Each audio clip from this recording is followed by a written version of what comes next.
Hello everyone. Welcome back to Tales of Agius. How's everybody doing? Welcome to the stream. Wouldn't be a Tales Guild stream without technical difficulties. Usually it's not for me, so, it's fine. But hello everybody. Welcome in. How's everybody doing today? I hope you're well. We've missed you. You and all your wonderful faces. Couple of announcements off the top. You may notice a change in the rotation of where people are at on the screen. We've had a change to our regular table cast. Tom, that one Warlock, will no longer be joining us for Tales of Aegis. So yeah. And then a second announcement, as a reminder to everyone, this will be our last episode on the Dyson Autism Twitch channel. The campaign is not ending unless everyone TPKs today, which is technically possible. I really hope it doesn't happen. But, but it will not be the last episode of this show. We will be moving over to our brand new Tales Guild channel, twitch.tv/Tales Guild. Please go follow us over there. We are I put in the chat. pretty close. Yes, go check it out. Link is in chat. Go follow us over there. All future episodes of the show will be over there, along with a bunch of awesome new projects that are coming down the pipeline soon. That Stars in the Night, I believe, is staying on here currently, and also New Rollis, of course, will always be on here. But all new exciting projects to do with Tales Guild will be over there, including Tales of Aegis and any spin-off shows that might happen at some point. Maybe. Who knows? And then we've got a bunch of other exciting things that we'll be announcing very, very soon. Yeah. So be sure to go follow us over there. That is twitch.tv/Tales of Aegis. Nope, I said it wrong. Tales Guild. Twitch.tv/Tales Guild. Keep saying Tales. I keep getting them confused. When you have two things that have tails in the name, it's easy to get them confused. It happens. Doing great, sweaty. Thanks. I appreciate it. I'm so sweaty. It's so warm here. Anyway, speaking of what happened last time, we weren't talking about that, but I'm swapping the subject. Haha. Seamless transition. Last time on Tales of Aegis, the party met up in the morning, going their splitting off for their separate ways through the night. Some people spending the night alone, some spending the night together. But everyone regathered in the morning in the tavern and discussed plans for the day ahead. The party decided to split 3 different ways to get as much done as humanly possible. Bishop and Astra went to the magic shop to inquire about finding a disguise, a hat of disguise for Astra, so that she could move around the city a little more without being seen or perceived due to her known status, shall we say, within the nation.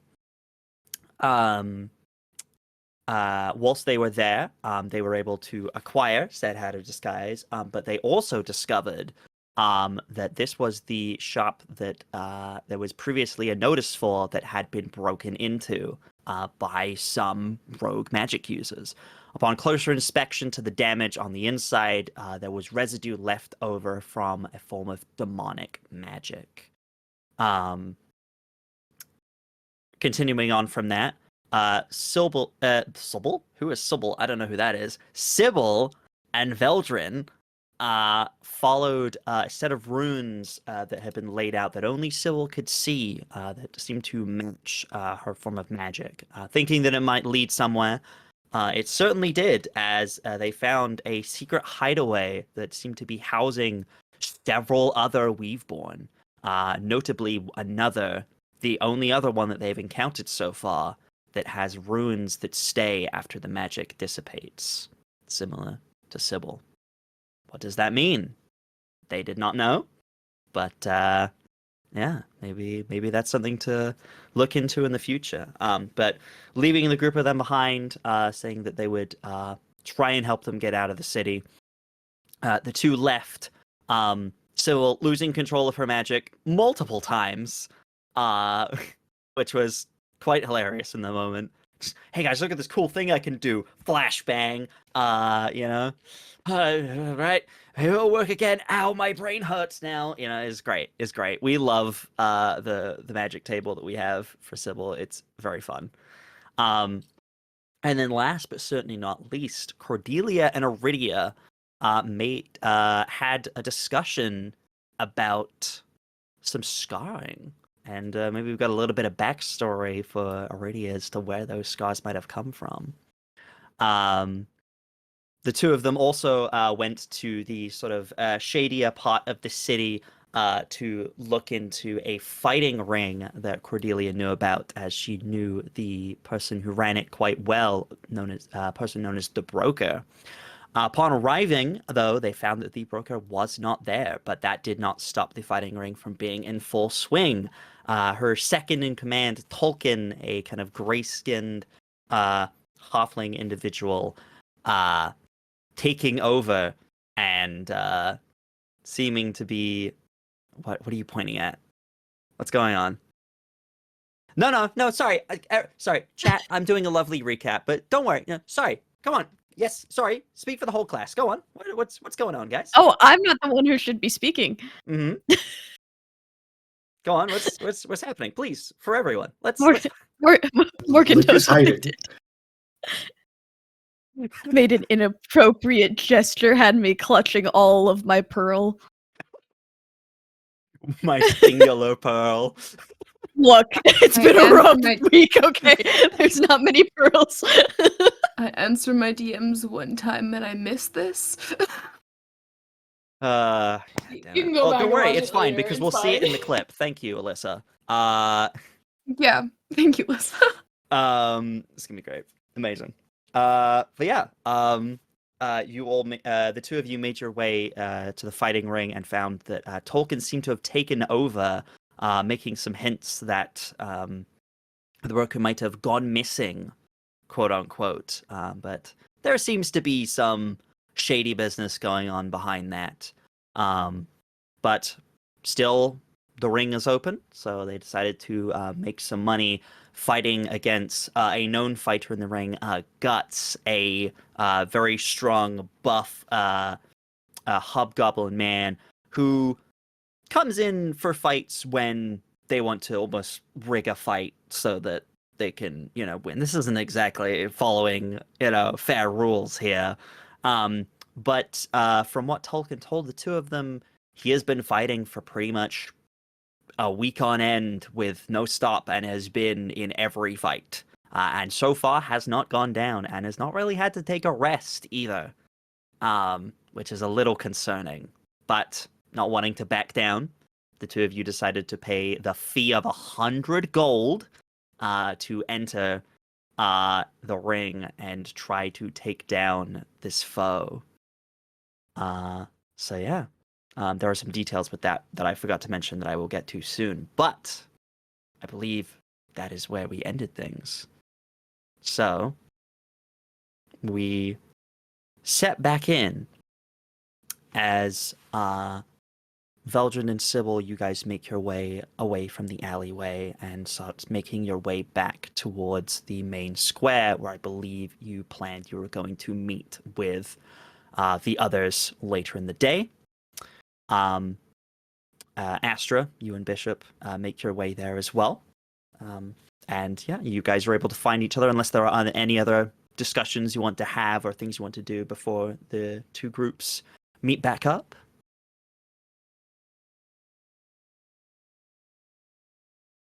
No, I think Oh. Sybil's a little silent and her nose be bleeding. Mm-hmm. Just a little bit. Just a little bit. Was Veldren's it 3 also psychic silent. damage you took? All 3 of psychic Yeah. damage. Yeah. Veldren's also silent, but seems to almost be like tapping out a rhythm on his fingers. Mm-hmm. Mm-hmm. Incredible. Okay. Yeah. Well, you enter the town square and things are a little quieter than they were the day before. The market doesn't seem to be happening yet today, or if it's happening later in the day. It looks like potentially there's some performance that might be happening later. There seems to be some sort of bandstand being set up just under the mural. But you're not quite sure what's happening there yet. But there are some kind of excited voices, kind of whispering. Some people getting some good seats very early on. It seems, kind of dipsing their spot. But yeah, the four of you walk into the square. You see each other and are able to reconnect.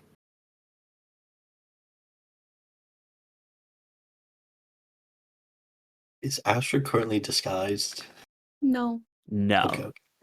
Just had a double check. I mean, disguised as in the hood is up, but I don't believe the hat is currently being worn. Yeah. Oh, hello, you two. Did everything go as planned for you guys? So, here's your remaining coins. You really didn't have to, but thank you so much. Oh, of course. Did you find what you were looking for? I found a beautiful sun hat, and it does the trick. Good. I totally have a reason for not wearing it right now, I swear. You gotta attune to it, bestie. Yeah, that's true. You do. I'm It does attuned take to an it. There we hour of go. tuning. Yeah. It often takes some time to get attuned to these magical energies. Yeah, after you kind of like, there was a thing where like you tried it immediately as soon as you left the magic shop, and you had this moment where you're like, wait a minute, is this faulty? Because it was working in the shop, but as soon as you stepped out, it wasn't. And you kind of would have taken that moment to turn back to Tide, and you would have been like, there's an enchantment that means you don't have to attune to things in the shop for the purpose of testing things, but that enchantment does not go outside of these walls, so it would take you an hour to attune to it. So you're currently in the process of attuning. Slay. Okay. Cool. But you do still have your cloak pulled up, so no one is kind of noticing you right now as you're kind of being discreet. I think Bishop is also kind of at this point is kind of knows the score, and so is kind of almost like body blocking for you in a way. It's like kind of like standing near you, kind of being tall, so people more are looking at him than looking at you. Very bodyguard-esque. But yeah, it's just making sure that you're not really being seen. Yeah. On your way there, Astra, Bishop would have also told you about what he found with the magic residue.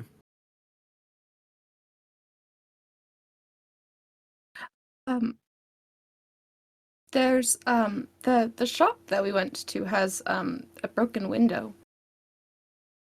Oh. According. Do you need a reminder? No, I have it all written down Okay, here. okay. I'm just trying to be in Astra. You're so good. It's the fact that I'm speaking on Bishop's behalf.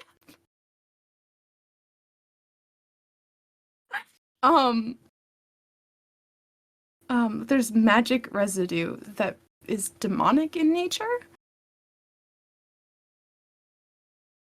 Interesting. Do you think it has something to do with the bounty? The bounty. The Of the demonic presence? I don't believe They Astra said- saw that. I believe We shared the demonic The bounty. shop- that one. Yes. The shopkeep did say that they think it's connected to the rogue magic users thing, but then also a demon doing stuff. Yeah, All I right. think that they're both connected.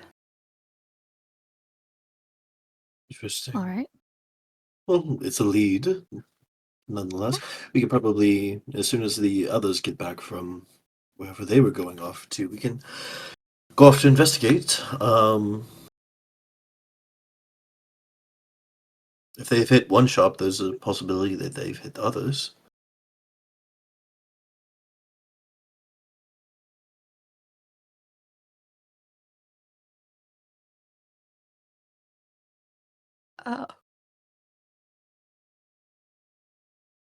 So, and we should So talk that about.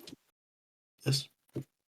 said that they took the rarer magic items. That's it. There we go. That's my notes. Okay. DM, do I know how rare are people allowed to create items here in Gloria? So in terms of that, it would be it is kind of harder to grade. It lesser depends on the kind of rarity of an item, and like it's more to do with what it can do when it comes to items specifically. Like artisans, magical artisans have kind of like a list of like, you cannot do this, you cannot do that, you cannot, create weapons of mass destruction. It would be more things like disguises or things that do things for you, or like, magical trinkets sort of deal, rather than like, cool, this flamethrower that can, that sort of thing. Oh, that'd be so pog. No, for real though.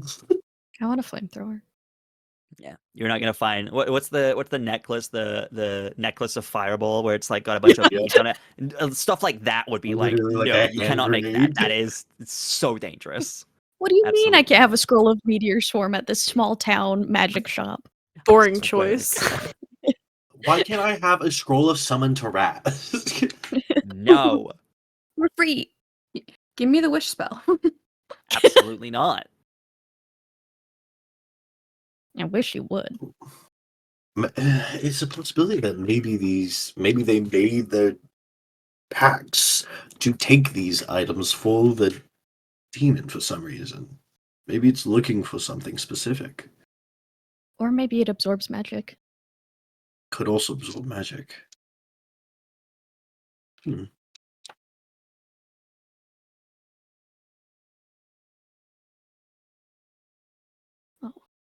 we want to stay around here and wait for the other two, or do we want to try to do some investigation of our own? Stealth mission. Stealth mission. Oh, okay. Right. Wait. Did you prepare it today? Oh, she does have it. I was like, does she have Pass Without Trace? Yeah. That would be, you would be casting that in a very public place, though. Oh, it's so true. Yeah. We should be careful casting anything. As the group of you are kind of standing, kind of having this discussion, what's everyone's passive perceptions? So high. 14! 11. 17. 17. Thank God. Astra, there's kind of this moment where, like, you've finished, telling everyone, what you and Bishop found. And you're almost kind of like going to like ask what the other two have been up to and what they found. And then out of the corner of your eye, on the edge of the square, you see two figures dressed in black armor step out into the square, moving at a considerable pace. You hadn't seen them before. Yeah, no, you wouldn't. It catches your eye. Oh my God, I cannot believe you're the one seeing them. Yeah, you just have this moment where it seems strange to you. You don't quite recognize them, but there's just something about them that feels out of place. These two sort of armored figures, head to toe, dressed in black armor. They kind of like quickly seem to be like looking around the square, looking for something. And then they see the group of you. One of them points, and they start quickly breaking into not a sprint, but a jog, and they are pulling for weapons. And she'll like probably point. Yeah, Veldren and Sybil. Yeah.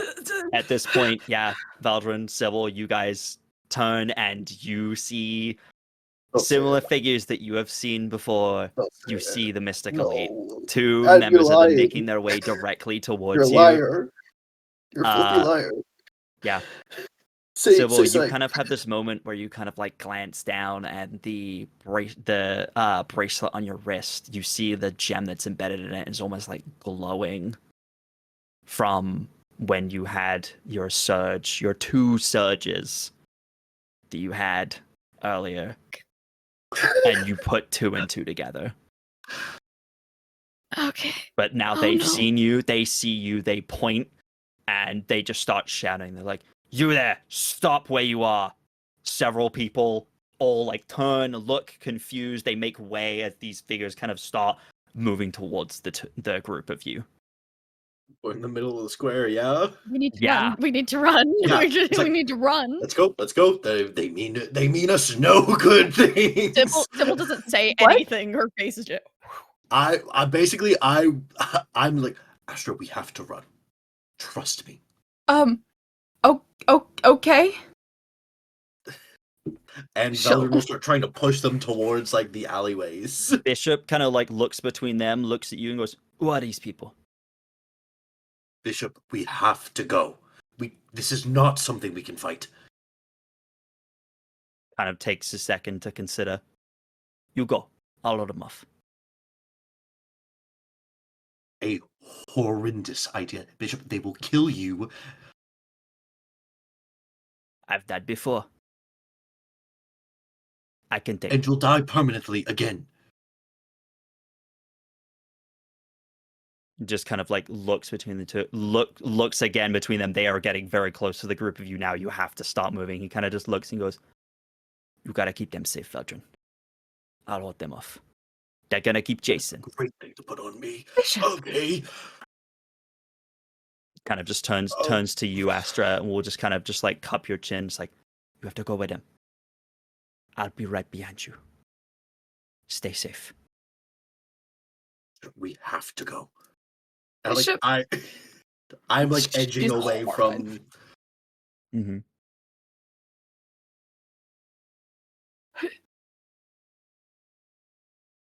What are you doing, Astra? She's probably gonna take a few steps awake to following Sybil and Veldren, but is like slowly. She doesn't want to leave him. If you're Just like grab- coming along with us, Veldren's grabbing your hand and gently, like you could pull out of Veldren's grip easily, but would like be pulling you along if you let him. I'm trying to have a sad moment, and and Thamian is snipping pictures of me in our Discord. What? Damien, stop! I love you. Don't distract Damien, I them. love you so Minimizing much. this. No. Yeah, my Discord's minimized right now. Yeah, you just, Astra, you're having this moment of like conflicted, not quite sure what to do. Like you're being pulled in one direction, but you don't want to leave Bishop behind. He just gives you one last look. He goes, "You gotta run, Sha."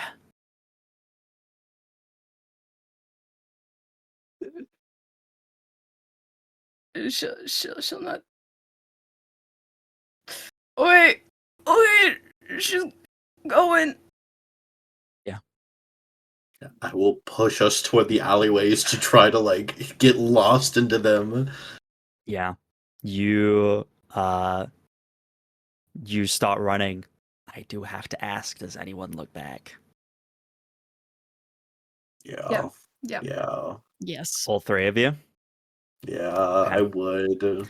So you get to the edge of the edge of the square. People are like confused, like making space for you, not quite sure what to do. They're just doing that natural reaction of kind of making space. These are all civilians. They don't know who you are. They don't know why these people are after you, but they know that they're important and they don't want anything to do with you. So they kind of like make space as you kind of go into this alleyway, but you all kind of turn to look, and these 2 Mystic Elite have now reached where Bishop is. They almost seem to try and get past him.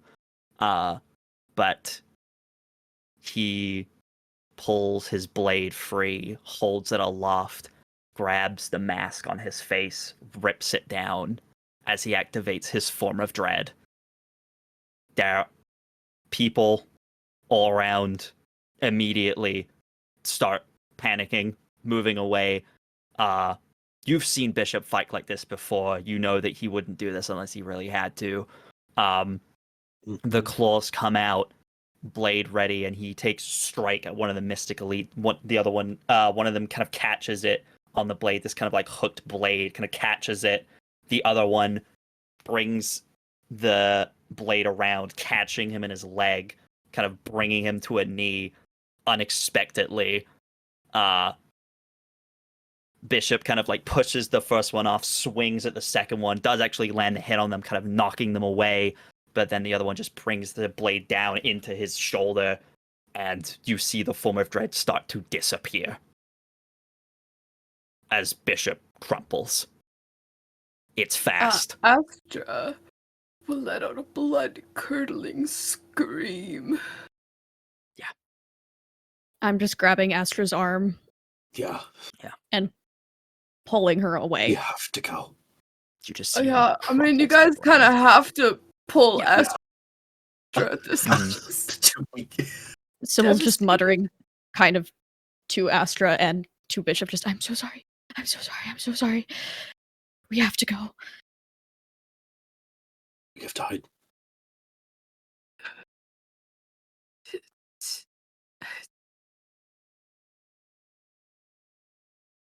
And I will basically like pull the two of them behind me as we go deeper into the city. Yeah. You scooch past. You run into this alleyway. You just keep running and running and running. Yeah. But that's what you're left with. You don't know. I mean, it was pretty convincing.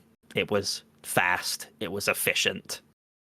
You know that form gives Bishop so much extra strength, and it was over in merely moments.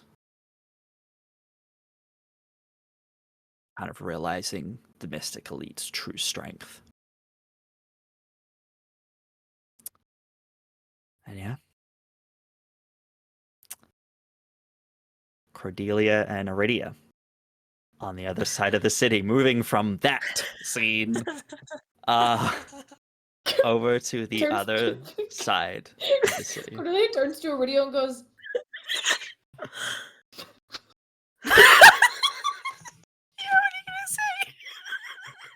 Eyes. Do you think they're done with their shopping yet, or what? Guys. You do we need a minute? I would think that they would be done by now, of course. There are not that many shops to go to.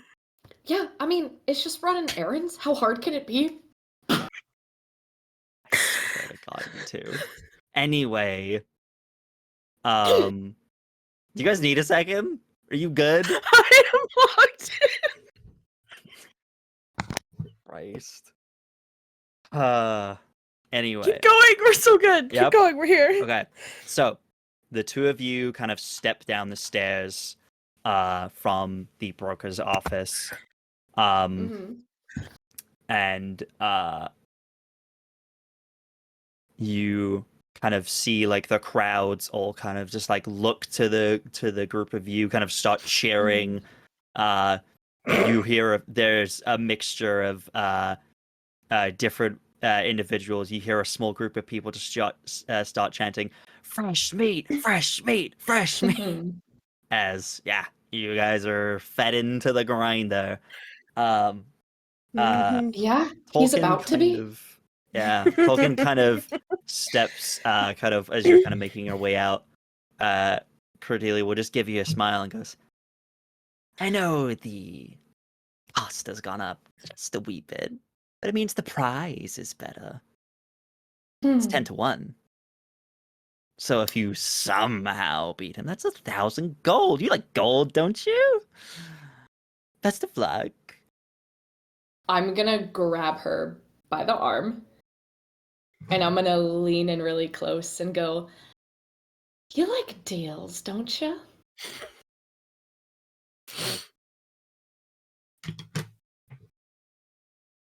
I just looks at you, a little perplexed. How about if we win the fight, you tell me what really happened to the broker? Make me a persuasion check. Okay. Holkin is a betting woman. Wait, persuasion? It's not bad. I may be a barbarian, but I'm a charismatic barbarian. I'm a hot barbarian. What? What dice do I use? Okay. And I think I'm also going to use my inspiration for this. Mm-hmm. I want to know what happened so Okay, bad, yeah, you sure. Use it guys. now. Use it now. Sure, use it right now. Yeah. Actually, I think I'm okay. 19. 19. 19. Kind of there's this moment you almost see this like glimmer, almost like this unnatural glimmer in their eye. Sure thing. Anything if you win, of course. You're not going to though. I know you think you're hot shit, but well, let's just say Guts has had some training since last time. Oh, I don't think I'm hot shit. I know I am. And that's the fucking problem with you. They Have are fun shit. getting your face kicked in with your girlfriend. Have fun running this place for now. Oh, I will. Long after you're dead. And she'll step back into the office. The door closes, and yeah, you make your way down. You see money being exchanged, bets are being had. Mhm. You would overhear as well. I'll give you this one for free. You start hearing people not betting on who's gonna win or who's gonna lose. You start hearing Yeah. people being like, "Wait, 10 seconds? Maybe like 15, like 30, maybe I don't know. 30, that's a stretch." A lot of people are not betting on whether you're gonna win. They're betting on how long you're gonna last. How long we're gonna last? Yeah. Mhm. I look at Aridia and I go, you know, I do love proving people wrong. Oh, I do too. I think this should be fun. Correct me if I'm wrong, but I think both you and I tend to prove a lot of people wrong. It's true. Most people don't think I should be walking still, and yet here I am. Listen, I knew from the moment I first saw you, you were not someone to be underestimated. Want to show all of them why they shouldn't underestimate you? Oh, I'd certainly love to.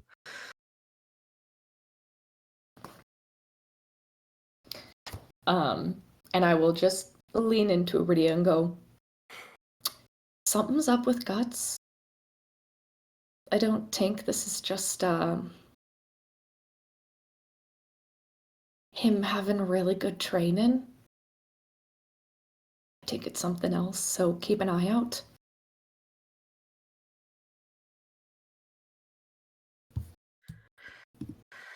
Like, just for shits and giggles, DM, as Mhm. we're walking up, can I pop off a use of my divine sense? Just like in cases.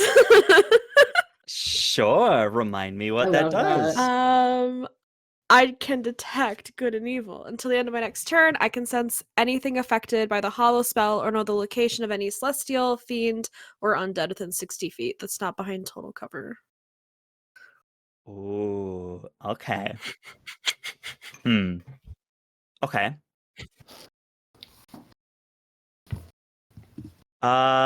You know what? Sure. Let me roll something. Okay, fair enough.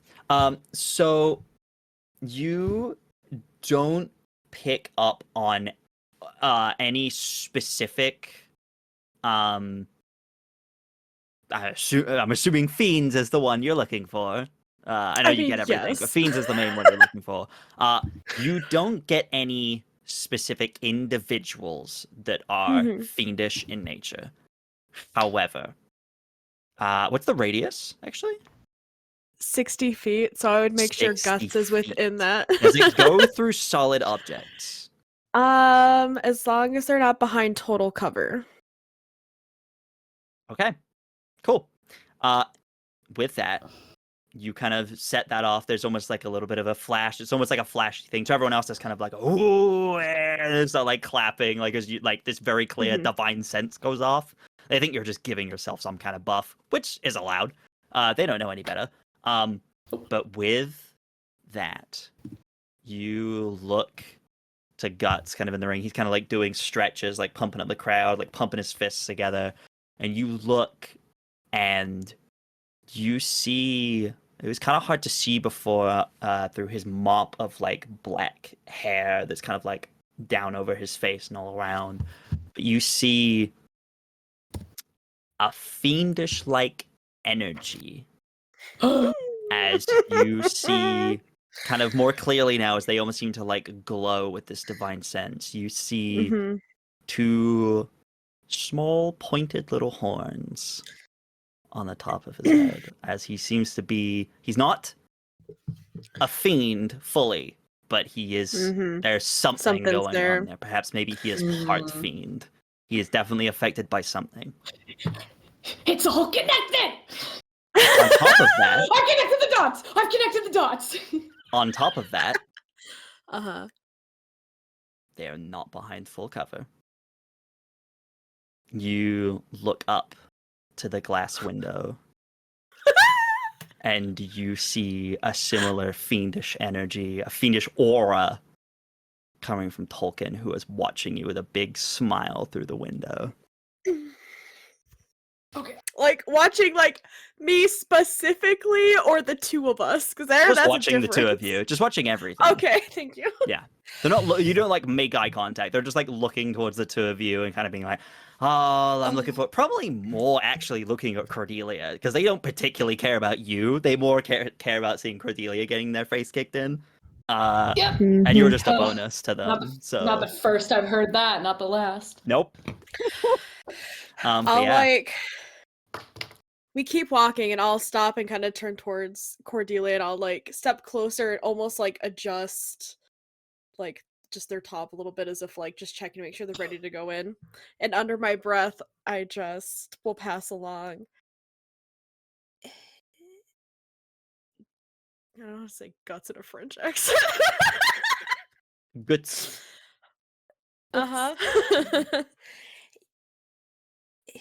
They both have a fiendish energy to them.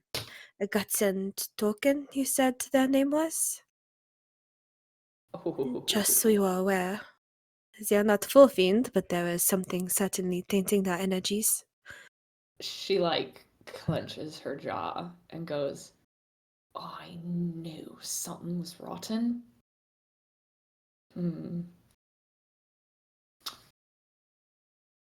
Okay. Yeah.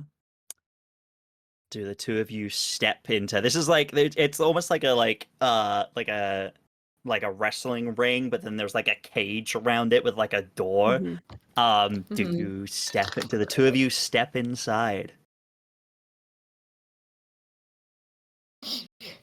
I pull the great axe off of my back. And I look at Aridia and go, you ready, darling? Oh, I was born ready. And I will cast Divine Favor on myself. What does Divine Favor do? It gives me additional damage, but I'm empowered with Divine Radiance. My weapon attacks deal an extra 1d4 radiant damage on a hit. Okay. And so this light kind of courses down my arms and coats both of my swords. Amazing. Very cool. Very flashy. The crowd seems to like that. But yeah, the two of you step inside and a couple of people kind of step up and kind of close the cage, locking it. Guts kind of like finally stops doing his kind of stretches and turns and kind of looks at the two of you and sees you, Cordelia, and then there's a big kind of toothy smile, like a genuine smile. If you see many missing teeth, Yeah. And he kind of looks at you and goes, Cordelia! I haven't seen you in a hot minute. How are you? What are you doing here? Take a wild guess.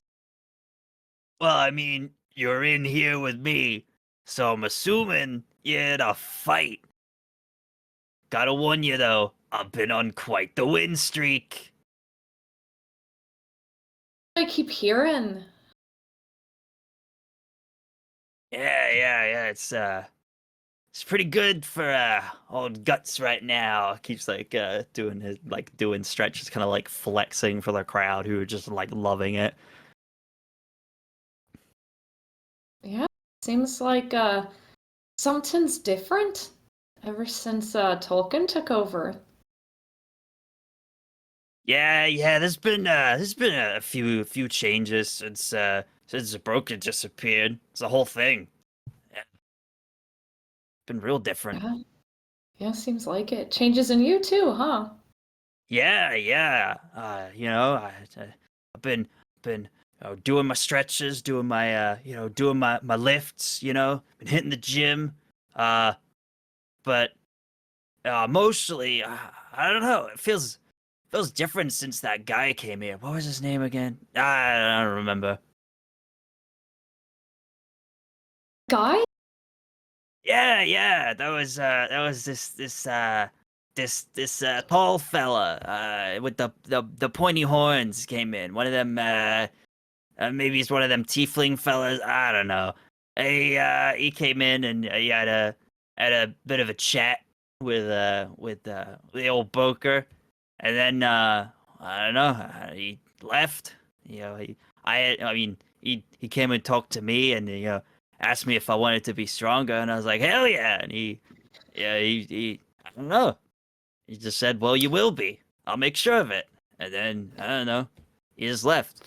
And then I got these things, and he like points to his like head, and you see the like little pointed horns. He kind of like pokes like the top of them with his fingers. Yeah. It's like, I don't know where these things came from, but like happened around the same time. And since then, I've been pretty fucking strong. Yeah. And like I just like don't get tired, and like every time I get hurt, it doesn't really hurt as much. It's great. Did the broker disappear not long after he came here? I guess so. I don't know. I don't really pay attention to time. Right. Did he happen to talk to Tolkien there, or just you? Maybe. I don't know. Tolkien doesn't really tell me anything. Yeah, no, she's real good about that. Yeah, but she lets me fight, and I've just been wanting to fight. I'm getting tired, so I've just been keeping going, Speaking of fighting, we should get fighting. Yeah, definitely should. As I just kind of side glance at Aridia, just like, did you hear all that? Who's your friend here, the pretty one? Staring. I again let Aridia introduce herself. I kind of just step forward and cock an eyebrow at him. Aridia. Oh, it's lovely to meet you, Aridia. Sorry I'm gonna punch you in the face a lot. It's kind of what happens here. It's nothing personal, though. It's okay. Don't take it personal when I drop you to the ground. I like this one, Cordelia. I like this one. Yeah. Maybe I'll use that sword as a toothpick afterwards. Kind of just gives you this very awkward wink. I guess we shall see. DM clarification. Mm. Did he say tall guy or Paul guy?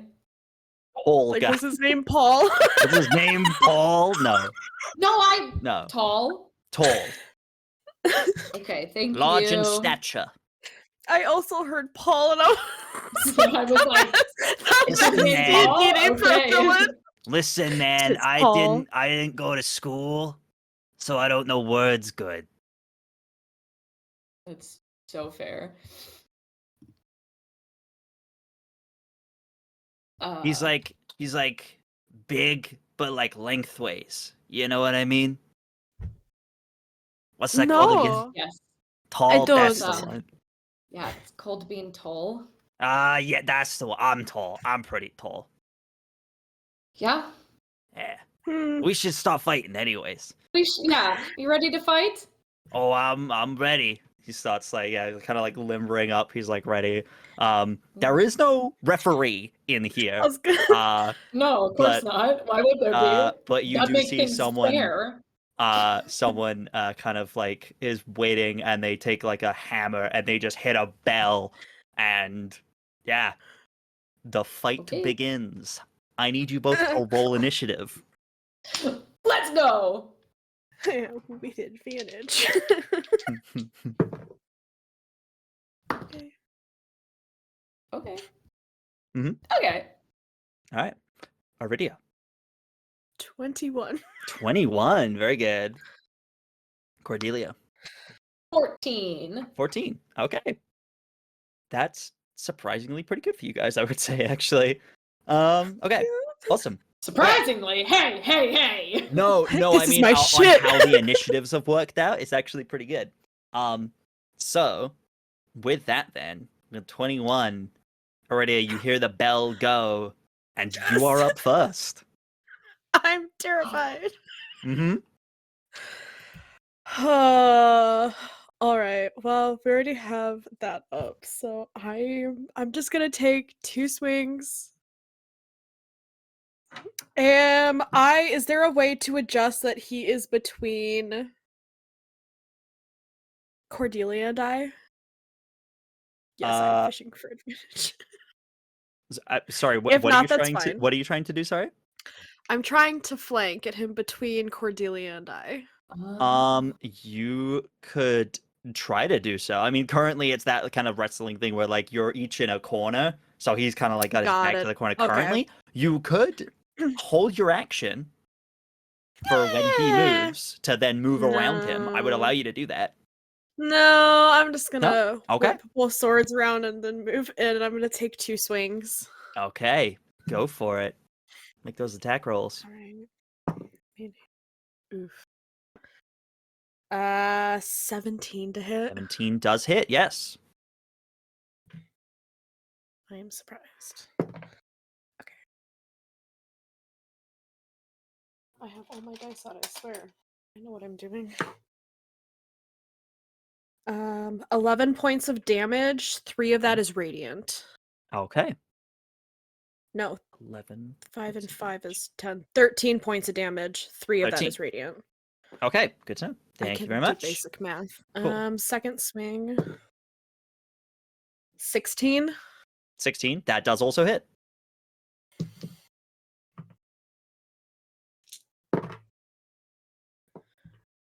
12 points of damage. 2 are radiant, and I'm gonna 12. I'm Yeah, what are you doing? going to action surge. You're gonna action surge? Okay. Just Cordelia's right out trying the to end, gate. or Aridia's trying to end this fight in one round.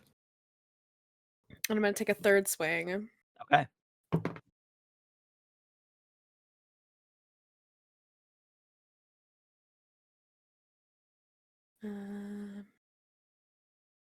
It's gonna hit. It's like 21. 21, yeah, that definitely hits. 13 points of damage. 13. 2 of that is radiant. Okay, And I'm holding my ground. cool. Action surge, I believe you get both attacks back, right? I only have 1 attack per action at this level. So I did my first thing Multi-class. was because I have dual wield. Oh, you're so right. You're so right. So For some reason, I thought action Aridia bonus had, action for some action reason, I surge. thought So 3 Aridia had hits. one big sword. You have 2, I forget. Yes. Okay. I have amazing. 2 currently. Yeah. Okay. Is that everything for your turn? Just 3 swipes, and I'm just gonna smile at him. Yeah. Cool. Okay. In that case, you land some heavy hits. It's pretty good. Yeah, you've definitely done a lot, which is very good. You definitely land some big hits. Let me hang on. I can do math. Hang on. I feel like this is really gonna hurt, guys. No, don't worry about it. It's okay. Hey, Don't hey, worry we about got this. We got You this. hit really heavy. My turn. Now you die. No, it's fine. Hey, you can't kill us. That's a Can't hate take crime. out both siblings at the same time. That was That that was too. that was That too. 38 damage total, I think. That was really good. Good shit. Wow. Hey, I have one job, whoops. and it's to hit things. Sick. I'm just gonna grin at him and be like, "Oh, you're a little slow."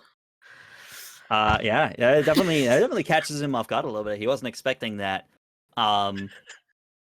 As you land those hits. And then next up it is his turn. He's next. I will say this, Aridia, you land those hits. You like, are you like cutting them in any particular places? Are you like, what's the plan here? I think I really was kind of going for the arms a little bit. Yeah. Just because I know he punches, so I'm like, maybe if we hurt his Yeah. arms enough. Yeah, you cut like a deep gash like through like because he's got these like snake-like tattoos. You like cut into his arms and stuff. You cut some like pretty deep gashes. Like you definitely like you mess him up pretty good. And you think, oh okay, maybe this won't be so bad. I don't think that. I know what's coming. Start of his turn. He gives you a little bit of a smile. He goes, "You hit pretty hard, but well, I don't know if that's gonna be enough." As you see, those wounds start to close as he starts regenerating at the start of his turn. He Okay, regains yep. a set number of hit points that you do not know. Okay, cool. Mm-hmm. But yeah, you put it this way: you see like those heavy cuts that you did. They're still there. Definitely nowhere near as deep as they were before. Mm-hmm. Okay. And then he's gonna attack you because you're stood directly in front of him. Hit me. Yeah, he's gonna do that. He's gonna absolutely hit you. Or he's gonna try to.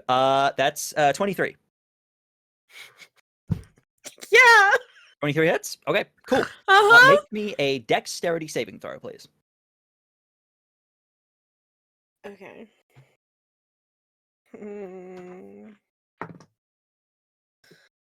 19. 19 passes. You just like get like this fist just like slams into your chest plate. You get a flashback to when you first walked in here and you saw a guy's like metal chest plate crumple. I believe you wear leather armor though, correct? Boy, I should know what I'm wearing. No, I have a breastplate. Oh, you do. Yeah, you feel the metal bend a bit but you are able to hold your ground as you are not knocked prone. But you do take damage. Yeah. You take 12 bludgeoning damage. Okay. Mm-hmm. And then the second fist comes swinging for second attack. That is a I can do math. That's 22 to hit. Yep. Yep. Okay. Another dexterity saving throw, please.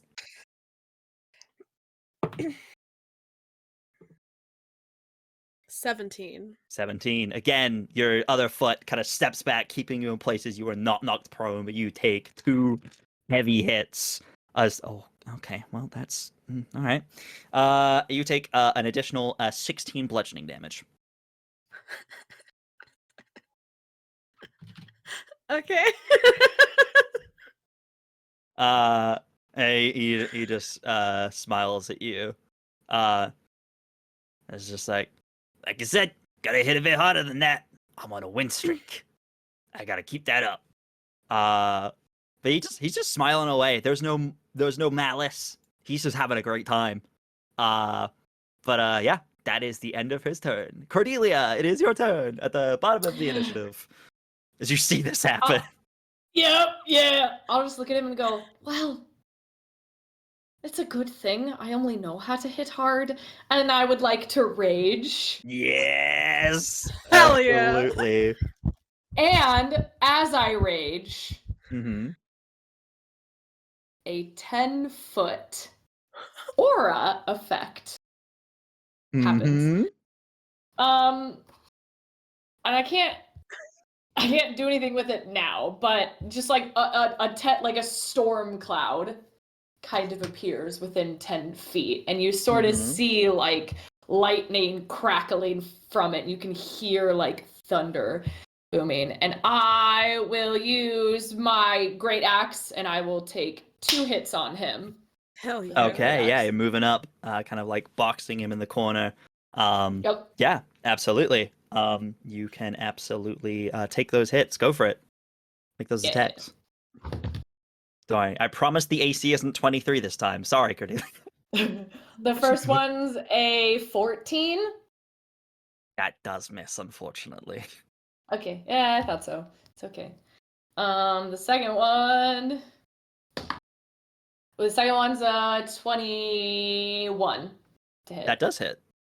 Roll Okay. damage. Okay. Just because Barbarian, were either of these attacks reckless? No. I would have said Okay. if they were. Good to know. Yeah. Just I wanna double did that check. on purpose. No, I appreciate it. Okay,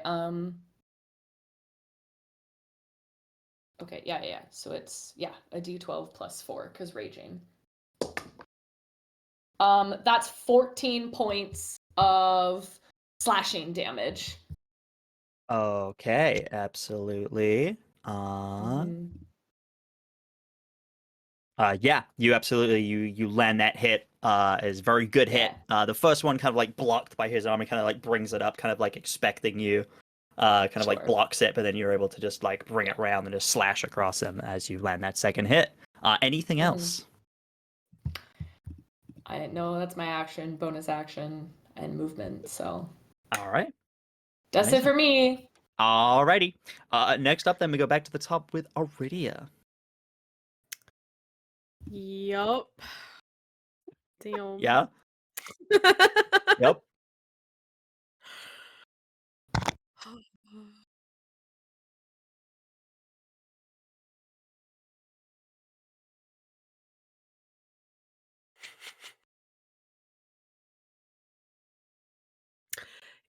Okay. Yeah. Please go on. If I have an ability that affects fiends, is he fiendish enough that it would potentially affect him too? You can make me an Arcana check as Aridia. Just see if you and your knowledge of magic I think am that this so would affect. smart. Mm-hmm. 7. You don't know. Oh, it's an action. Do it. It's Do an it. action. It's an action. I mean, it might be worth it. It's fine. We got Roll enough for it. HP. Roll for it. We're just gonna do it. Okay. Do it. I'm Do gonna it. channel divinity. And Okay. I'm gonna abjure enemy. Mm-hmm. And I'm choosing this creature right in front of me. Okay. And I What does that would do? like them to make a wisdom saving throw. Fiends have disadvantage on said saving throw. It's a DC 15. Okay. On a failure, the creature is frightened and its speed is reduced to 0 for a minute. Oh, okay. Incredible. And so Or until the creature takes damage. Well, fiends have disadvantage, you said? yeah. Okay. Cool. I'm trying to listen for that double roll. Don't you don't you well, Let me turn my headphones up. a 5 fails. Sorry, a 7 fails. But still, it doesn't make a difference. This creature is frightened, and its speed is currently 0. Cool. And then bonus action. Remind me what frightened does. It can't willingly move closer to you. Are we going legacy definition? Yes. Frightened creature has disadvantage on ability checks and attack rolls while the source of its sphere is in line of sight, Oh, and okay. it can't willingly move closer to me. Which it's in a Okay. corner, so. Yeah. And then my bonus action, I am going to second wind and get some HP back. Sure. And that's my turn. Okay. Cool. Yeah. You cast this ability out, and yeah, you see his eyes kind of go wide as he tries to kind of like back away, kind of lowering his fist, kind of backing into this corner. He can't go anywhere because you came to him, so he's stuck in this corner. Listen, you're no longer stuck in the cage with the guts. Guts is stuck in the cage with you. And truly, I love Aridia for that reason. Truly. For just a moment, if Cordelia is looking at all, I know you are raging. Yes, of course she is. What else would she be doing? My eyes do flicker almost like reptilian for a moment, almost draconic in a sense. As I stare at him and I just smile, and it almost looks like my teeth are sharper for a second. Cordelia in her head goes, God, I hope this doesn't awaken anything in me. I hope it does. Oh, my fan. Amazing. That's All my right. turn. I'm That's your taking back turn. 11 HP. Incredible. Amazing. Speaking of taking back HP, it is No! now his turn. You see the wounds start to close more as he regains a certain amount of HP. Yep. Yep. You see the wounds close. They look almost fully closed now. I'll say that. There is still some damage there, but yeah, they are definitely looking pretty closed. But he is frightened of you specifically. Is it so? It's all attack rolls, or is it just attack rolls against you? He has all attack rolls while I'm in line of sight, which he's in a corner and I am in fact in front. There's of him. nowhere to hide in here either. Like quite literally, there is nowhere to hide. Okay. So he has disadvantage on attack rolls. Okay, yep, sure. In that case, he's gonna just look at the both of you and go, no, get away, get away! And he's gonna swing at both of you. He's gonna take one attack against each of you. Against you, Aridia, that is only a 11 with disadvantage. So that's not gonna hit you. Yeah. And then against Cordelia, glad that's disadvantage. Okay. That's a 21 with disadvantage. Yeah, I think that fucking hits. With advantage, or with without disadvantage, that would have been a natural 20. So, take what you can. Yeah. Okay. Yeah, no, 21's fine. 21, great, actually. Yeah, 21, Love 21, it. unnatural, pretty good. Yeah. Maybe a dexterity saving throw, please. Me? Okay. Yes. Dexterity saving throw. That didn't. Okay. 14. 14. Let's see on that. Beats it. You are not knocked away. Oh, thank God. So again, you kind of like hold your ground, kind of like, oh, as you take this like gut punch. But you do still take some damage. I can say words. You take 13 bludgeoning damage. Okay. Can I intercept that? Oh, we are now next to each other. Want to use your reaction to intercept? I am. I'm gonna swing my sword up and deflect his arm. Oh shit! Yes. How does interception work? Remind me. It's been a while. It's been That a is hot, hot though. minute. I'll just be over here. So many things. Use my action to reduce the damage taken by 1d10 plus 3 to a minimum of no damage. Okay. 1d10 plus 3. 8 plus 3 is 11. 11. So yeah, take 11 damage off of that. So He you only just take 2 clipped damage. you. 2 damage. Yeah. I think like the gut punch happens and she sort of stands, or like you block it, and I think she is a little taken aback and just kind of shoots you a look of, huh? just like a very like, I wasn't expecting that. Okay. Amazing. While you're having that thought, Cordelia, his turn Yeah. ends. It's up to you now. It's my turn. Cool. I'm Your gonna turn. look at him and go, you know, lightning is pretty cool. Mm-hmm. But I think I'm better because I do strike the same place twice. And I will say Tintra as I will activate my great sword. And a Yes. bolt of lightning comes down and hits the great axe. And sort of like the lightning kind of swirls down it, and you, Aridia, and Guts would watch as lightning flashes, kind of sparks through Cordelia's eyes, and I have activated my great sword. Yes. And I would like to take 2 more attacks against Guts with Do my it. activated Get great 'em. sword. The first one's a 19. A 19 hits. Yep. The second one is math is so hard. 13. 13. Second one does not hit. Okay. I'm trying so hard, you guys. You're doing great. Okay. So that is a D12 plus 4 plus 2d6 lightning damage. Hot. Okay. Roll me all I'm that reminding. damage. Yes, it is a bonus action to activate this. Okay, just checking.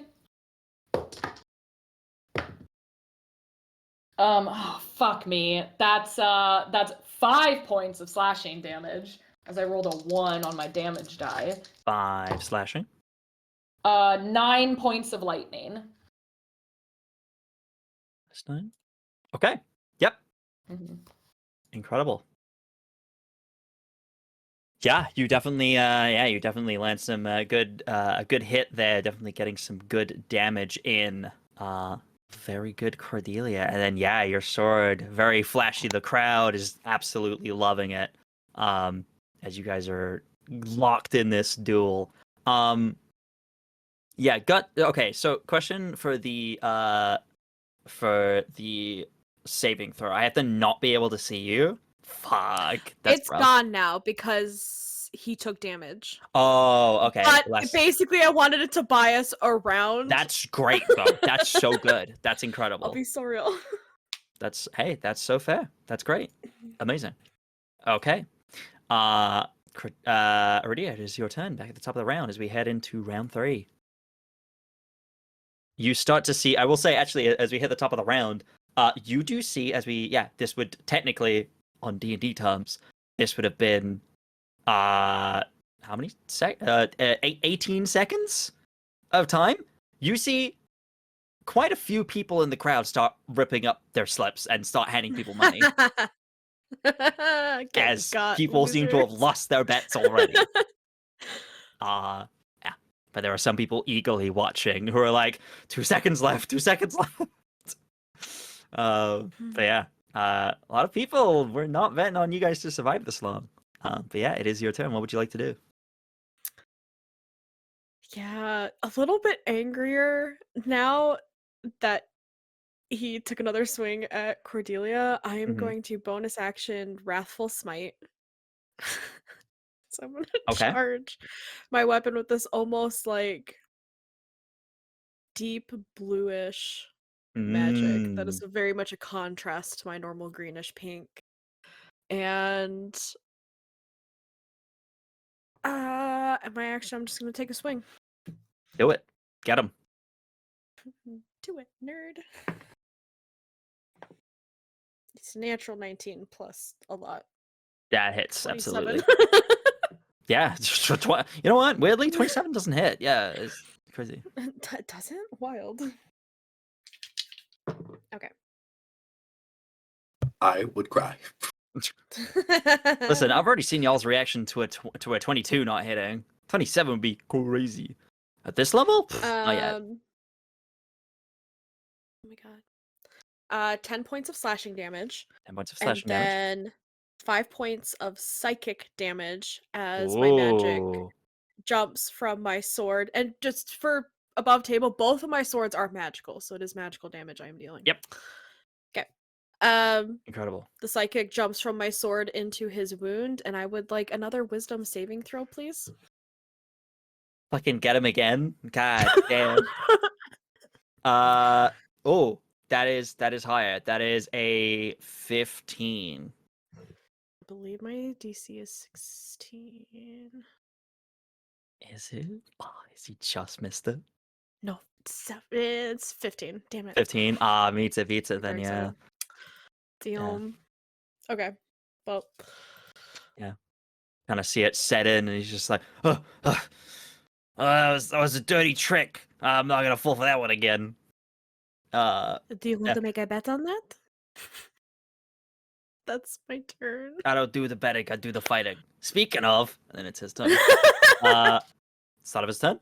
He heals some hit points. Yep. And then he's gonna make an attack against each of you. Aridia, this one is coming for you. That is a 14. Miss. I'll Miss. deflect with All my right. swords. Second one is going towards you, Cordelia. That is a 12. Neither of those Miss. hit. Great. Love that. What was that about hitting? Stop putting me in I'm this corner. He's still sorry. trying to like push you out. I'm sorry, did I mishear you? Did you say you were going to hit us or miss us? Kind of just like I gives you like a I turned look, to Aridia. Cordelia. I turned to Aridia. I think he meant miss. Pretty sure. Oh, I just continue. Cordelia, it's your turn. Cool. I will okay. Yes, right. Correct. Okay. Yeah, I will take another 2 attacks against him. And then I have something to do for my bonus action, but I'll do those first. All right, first attack. Fuck. Damn it, that's a 9. It's not gonna hit. Yeah, that doesn't hit. Come on. Oh, the second one is. Oh no, it's a 18. 18, that does hit. Oh, thank God. Okay. Damage. Fuck, that's another 1. Are you kidding me? Oh, buddy. Okay, 5 points of slashing, and then I gotta do my lightning. Fine. Fuck me, 3 points of lightning. But as a bonus action, because my storm aura is out, when activated, one creature of my choice in my aura takes lightning damage. Okay. And that's a bonus action. Just remind us, you 5 slashing damage, and then was there anything else? 5 slashing, 3 lightning. 3 lightning. From I thought the I missed hit. that. From the hit, yes. Yeah. From the hit. And now I need you to make a dex saving throw, and I get to roll 2d6 plus 2 extra lightning damage. Dex save. That is a 16. Okay, so you take half damage, which is full damage is 6. You take 3 more points of lightning damage. My rolls of lightning damage. suck right now. Hey, You're doing it's great, all sweetie. something.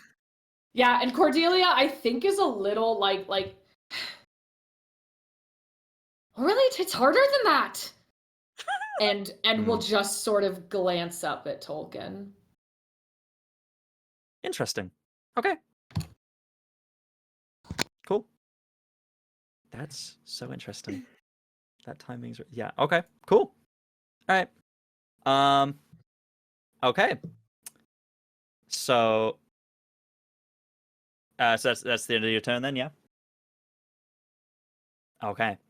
At the start of the next round, Aridia, I need you to make me a Constitution saving throw. Excuse me? Yep. Joke's on you, I'm good at these. No. There's some bullshit. No. I don't like this. I don't trust this. Okay. 21. 21. Okay. Very good. Yeah. You have this moment where you're lining up for your next hit, and you feel, just for a moment, you feel your entire body go rigid. Like you can't move. But then you just Crack break my it. neck. Yeah. Was As that something happened. was Cordelia. that spell cast within 5 feet of me? No. Okay, I'm just checking. However, Cordelia. Yeah. Perfect timing that you chose to look. You look up and you see Tolkien holding up a hand, kind of watching, eyes glaring, like, why is this not over already? And you just see a hand kind Yeah, of she's cheating. motioning something, like subtle, but you see it looking at them. They're just like staring down, not looking at you, staring like intently, like they're concentrating at Aridia, and you just see a hand movement, and you see on their hand a kind of like demonic symbol of some kind of glowing on their hand. But then it goes away. As Aridia, you are not affected. It is your turn. I just crack my neck, and Yeah, that was weird. I don't like it. I'm taking two swings this round. Okay, make those 2 attacks. Not touching my dice. I'm sending a picture. Oh, we got a natural 20? One is a 20, and the other is a 18 to hit. Okay. Amazing. Let me... Okay. I wanna Oh see god, it's this. been so long since we've had a nat 20 in combat. Hell How do we do it yeah. again? I don't have to ask then. Are you putting anything extra into that natural 20? I'm using my last spell slot for a divine smite. Hell yes. Okay. So, that's first level for you, right? You only have first level? Currently, yes. Yes. So Okay. I have Well, 2d8, but an extra 2d8. d8 because fiend. I will say he's not a full fiend, so it doesn't. Dang. However, does new divine smite give you an extra one, or is that? Oh no, I'm thinking of healing. Yeah, so 2d8. Let's say I just use legacy rules for mine. Yep. So remember how we do crits? It's your full damage, so it would be your weapon's full damage and the smite's full damage, and then roll again. Okay, Combine it all together I for do me. a lot of math. Yep. I apologize. This is gonna be big. This is gonna be really big. Sorry, you guys. I forgot. I didn't get ready for the fight. Okay, I'm ready now. Okay, wait.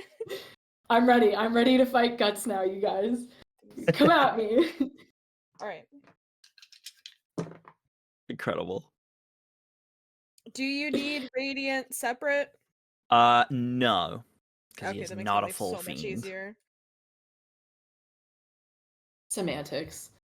10, Sorry. 12. He is under a fiendish effect. He is not a fiend. Yeah. No, it makes sense. 39 points of damage for the crit. 39 points. Oh, that's without rolling. No, that was with the roll. Oh, yes. Yeah. You're Right, so because right. max and then I the 18 roll. also hits. Yes. Okay, so 39. Cool. Let me add that. Wait, 39 plus, what does my thing do? Plus 5? 44. 44? Damage for the 44!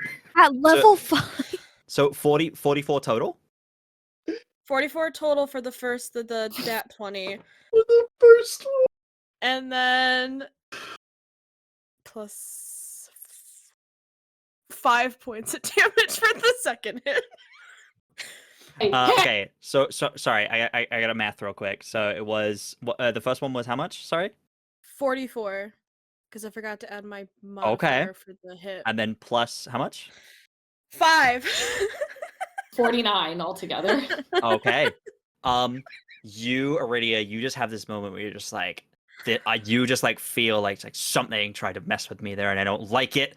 No, I need to end this shit. And you just bring your sword down with a big couple of slashes, landing some deep gashes. You're like, this healing is getting annoying. I've got to just hit harder than he can heal, and you certainly do, as you land some heavy hits.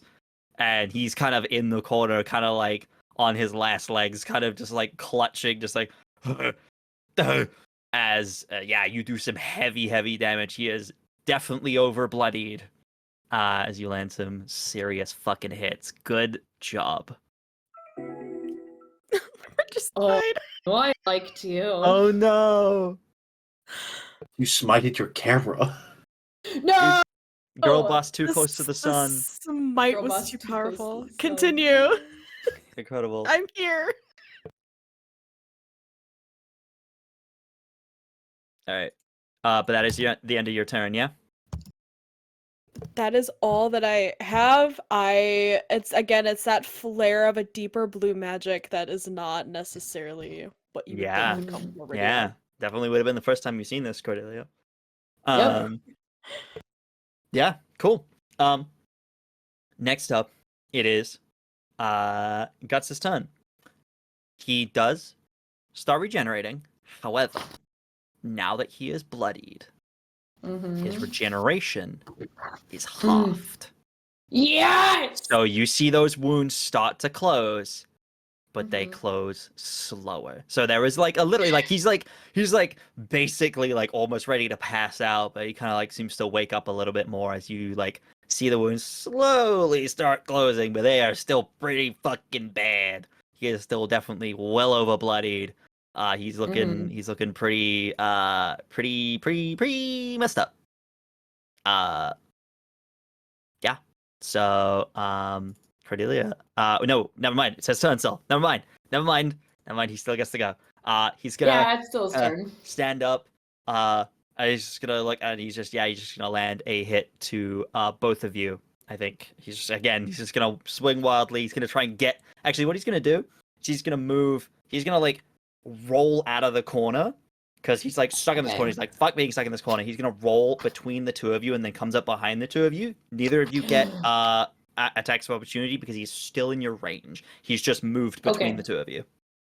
Okay. So yeah, he's still within your range. He's just like he's moved diagonally. If this was a battle map, he's moved diagonally through the two of you. Okay, this isn't a chess match. Whatever. Maybe it is. Maybe not for you, but for someone. Maybe. Ooh. But yeah, he's going to send a strike in both of your directions. He can try. Certainly try. Apparently. That is a 13 to hit Aridia. No, misses. Nope. Now I'm rolling like shit. 14. The curse worked. 14 to hit Cordelia. Meets it, beats it.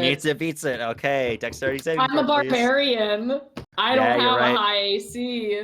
Dexterity save. It's okay, I can take it. Mm-hmm. Dex save? Oh, dex save? I'm so sorry. Yep. I didn't hear you. Is this an effect that I can see?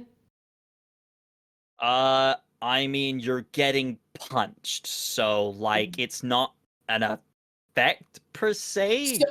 So as a barbarian, I get advantage on dex saves against effects that you can see while not blinded, deafened, or incapacitated.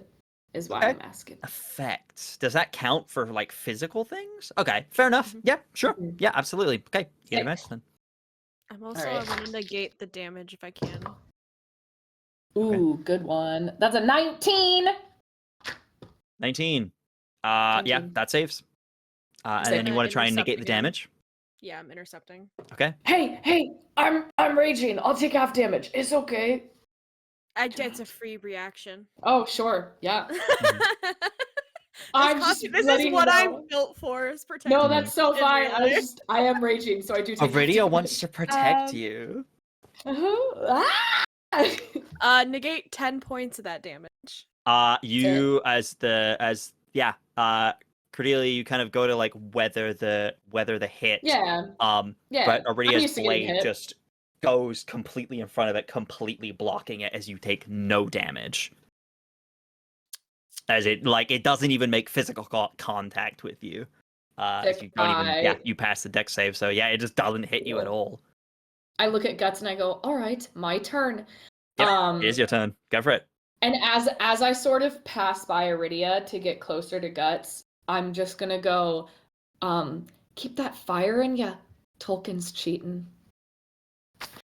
And I will take 2 strikes against Guts again. And you know what? For fun, I'm gonna make them both reckless. Incredible. Make them both reckless, so I get them at advantage. Get that advantage, why not? baby. Smash. Yikes. Wait, is that at advantage? The first one is a 12. That does not hit. I rolled a nat 1 on one of my die, which is a fuck me. Oh, buddy. I'm not putting those 2 away. Oh. And I just can't land both attacks. I Don't guess, worry, in this natural fight. 20 incoming. My second attack at advantage is a 15. At advantage? Advantage. Meets it, beats it. Oh, thank God. So you hit. Thank God. Cool. I don't know why I'm rolling like fucking shit. Sorry, All right, the being first distracting. well. The first attack is a fucking math. 12 points of bludgeoning. Okay. 12 bludgeoning, yep. 8 points of lightning. 8 points of lightning. And then as another bonus action, I would like to activate my storm aura. And Okay. I need a dex saving throw. Sure thing.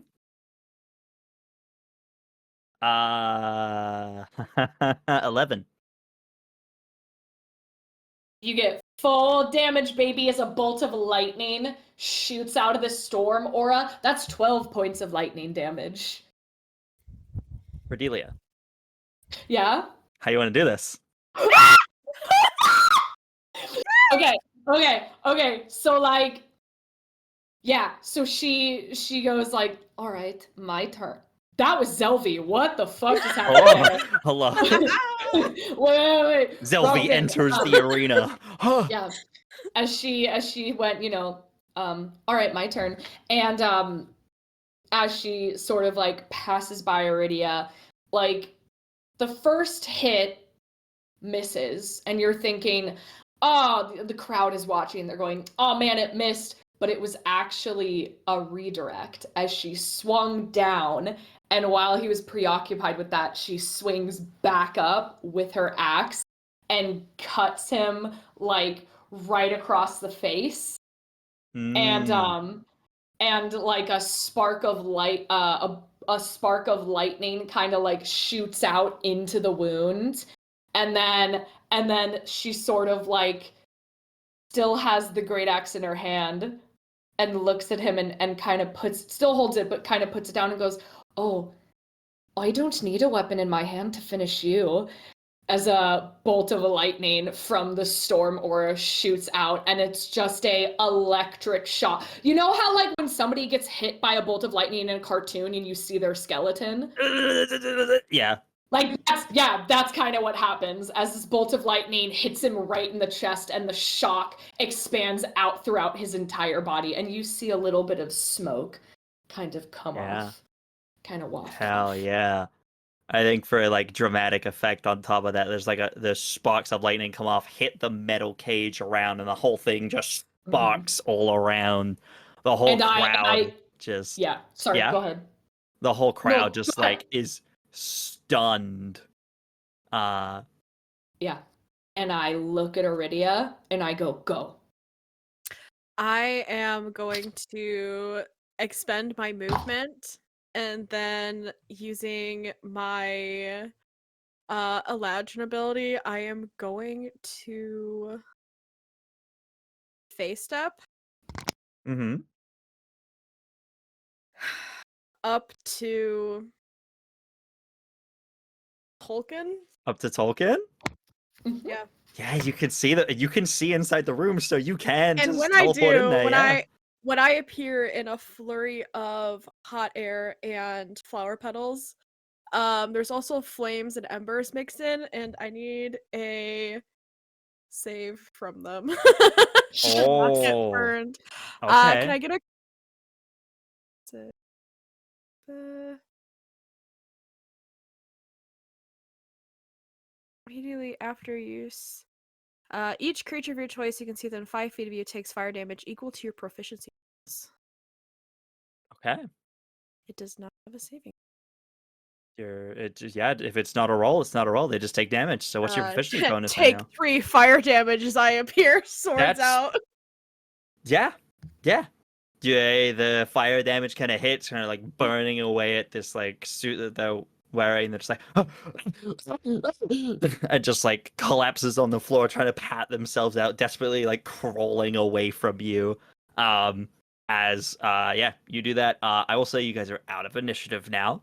Yeah. The crowd is like stunned, and then there are like roars of dismay, some like cheers of like support. There's like a couple of like people who know you, Cordelia, start like Yeah. Cordelia, Cordelia. Like people who like locals who don't know you, people are like losing their minds. Like you see some people like you see like there's like a few of those guys who start just raking in checks. Like it's like crazy. They've hit the fucking jackpot because like this was so unlikely to happen. Mm-hmm. And they took like the biggest bet. The bet was 10-1. Yep. Yeah. Yep. So I give a little bow to the crowd, and I will walk out of the cage still with my great sword just in my hand, not like in an attack, just hanging down, but it's in my hand, and I will make my way up to Tolkien's office where it is. Yeah, the cage is kind of opened. You see the brother who's kind of like on the stairwell, kind of just gives you a nod, just like, not bad, Captain. I keep telling y'all not to underestimate me. You just don't seem to listen. Kind of just shrugs. Just like, I don't know. When you see someone go on a win streak for that long, you start to have a little faith. Can't lose faith in the captain. Right, well, there's a reason for that. Besides, I had a really good partner.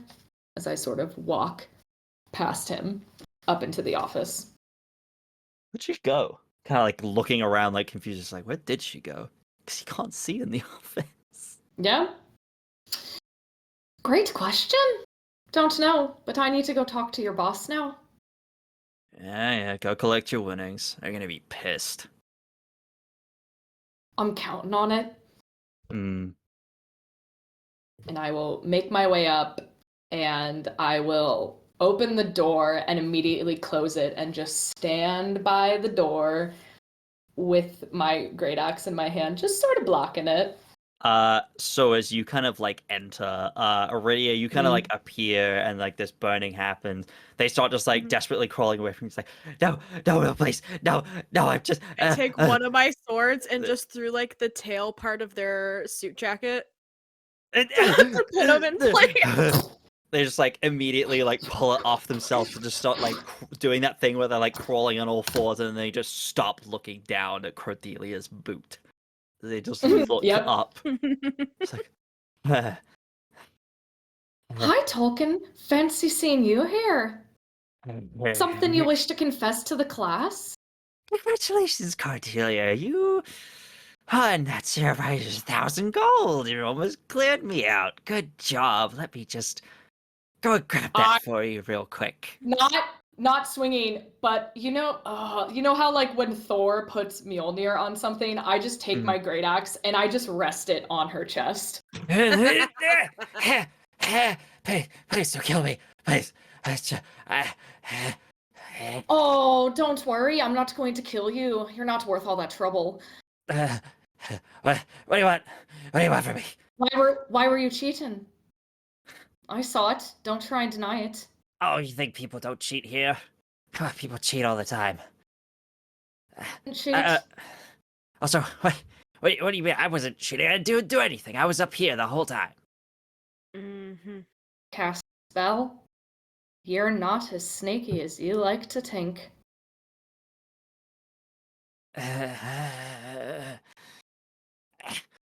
So what if I did? You won anyway. Didn't make a difference. So take your winnings and get out of here. Leave me alone.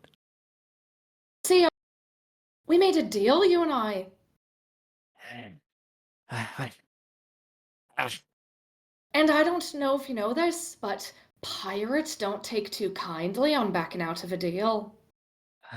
All right. What do you want? What do you want from me? Who was that guy that came here and gave you those powers? Eyes kind of just go wide. How do you know about that? You weren't here. Oh, blabbermouth. Just kind of like whacks their head against the floor, just like, I knew I should have put him in on the deal. Yeah. He's What just deal? well, kind of like looks around, like, just someone who wanted me to, bring a few fights. I guess in exchange, he taught me a little bit of magic. That's all it was. I just sort of side glance at Aridia. With a look of sort of, if there's anything you would like to ask or add, feel free. I think I'm just standing there, kind of arms crossed, and I'm just watching. This is full Sure. muscle. Now, why would he want that to happen? What does he get out of that? Well, I don't know. You'd have to go ask him. Okay. What's his name? Immediately, like, eyes go wide. It's like, I can't tell you that. I think you can, as I press the kind of great axe. No, okay. Make me an intimidation check. You got it. Yep. I'm gonna add my inspiration for fun. That is intimidation. How's a 23 sound? 23. Talks to okay. I'll tell you everything. Just please don't kill me. Please. Well, you know me. I've, okay, you're just gonna kill me if I don't tell you the full truth. Okay. It wasn't about rigging any fights. It wasn't. It was me. It was me. He came here and he offered me powers, and he said that I would be better to run this place, and he could make the broker disappear. I didn't fully think about what he meant by that, but I was like, oh, sure, I've always wanted to run this place. She's not exactly the nicest person, at least not to me. Maybe to you, but not. Well, deal's a deal and all, and well, I said yes. So, Of course you did. I got these powers and Guts. I don't know. I don't know what Guts did, but gave Guts special abilities too, and well, we're both better for it. So. A name, Tolkien. Oh no! I really. Before I cut your tongue out and feed it back to you. I think everybody could do with a little bit less of your chatter. Don't you think, Aridia? No, no, I no. certainly am happy to help with that. And I like shift my sword, or I pull it like out of where I had it in their coat. No, you don't understand. I can't. I can't. It's part of the deal. I can't. How could you write it down? It kind of like thinks for a second. Maybe. I don't know. I can try if you don't kill me, Yeah. please. Because I have one hand here, I will pull out a piece of parchment that I have and kind of toss it down where she is.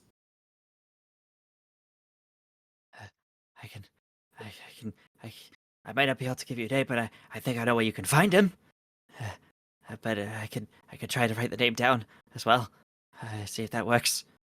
I will pull my axe off of her chest and I will pull out a dagger and grab one of her fingers and just cut her finger. Just a wee slice and go, there you go. Now you got something to write with? It just starts just like, yeah, we'll just start finger painting quite literally. Yeah. That's interesting. Okay. Yeah, they'll start just like writing out the name. It's just like he came from underground. There's an entrance to the labyrinth nearby, and he's not in there, but there's a temple of some kind. I think it's an old temple to I think it's who was it? Some old goddess of death. I don't know, but I don't go down there. But apparently he's held up down there. It's near the entrance to the labyrinth. You know where that is, right? Of course I know where it is. Yes, it's down What? there near the old temple. That's What that's did all I he know. do? What did he do to the broker? She finishes like writing the name, and we'll just hold up to you. She's like, there, that's the name. I take the what does it say? You hold it up, and it reads a single name, Ulysses.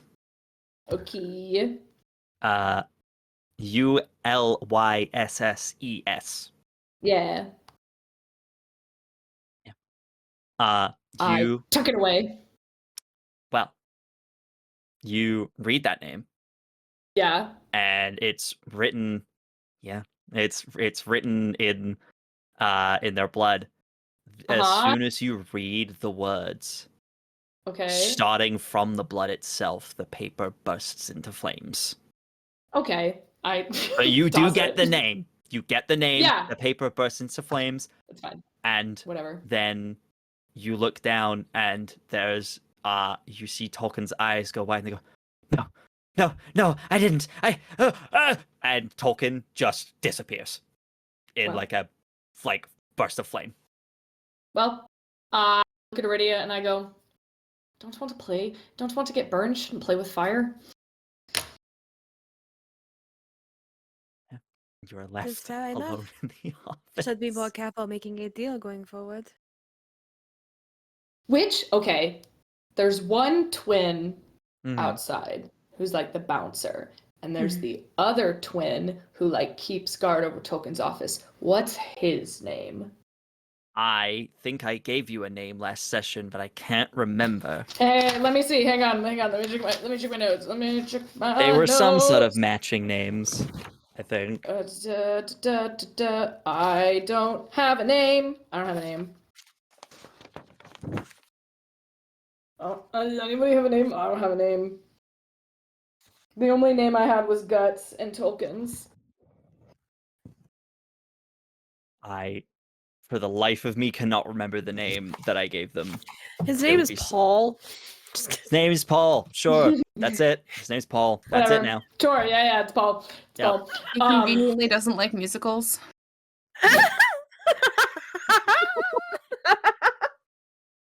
Paul's tend to. I will just sort of look at Aridia and go, well, oh, fuck, she didn't pay us. Is there a safe in the room? Oh my god, yeah. Okay, I look at Aridia and go, oh, shite, shouldn't pay us? Let's search the office. Sure. Yeah, I'm gonna both, search the office. Yeah. Look for keys in their jacket pocket. both of you make me investigation checks. You got it.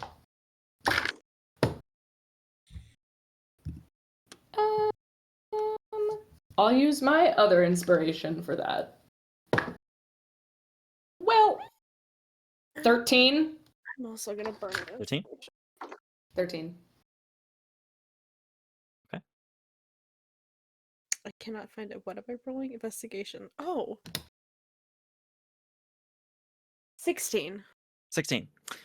Yeah, between the two of you, yeah, you find a set of keys in their jacket, which you removed, so didn't burst into flames with them. So you find the keys.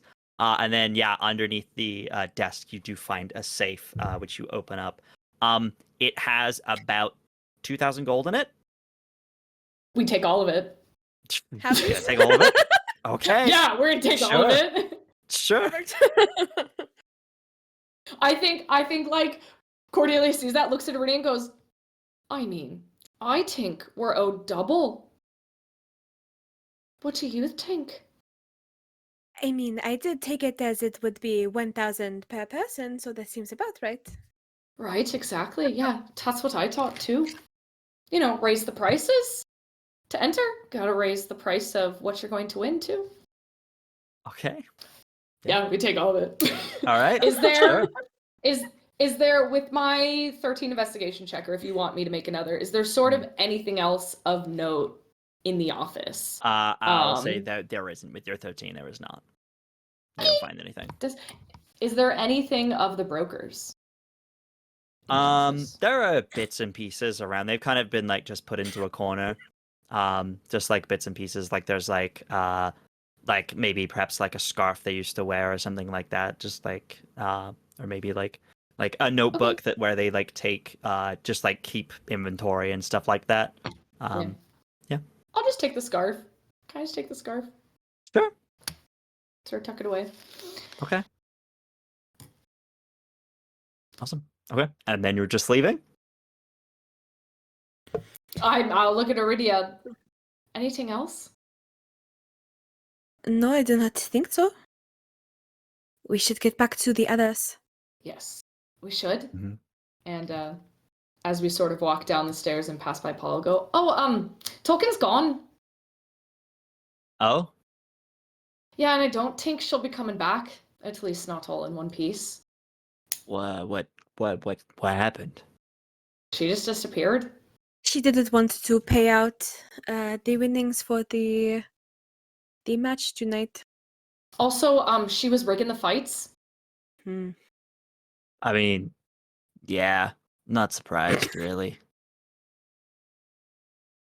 Well, Paul, you could have done something about it. Where is the honor? Am I paid to do something about it?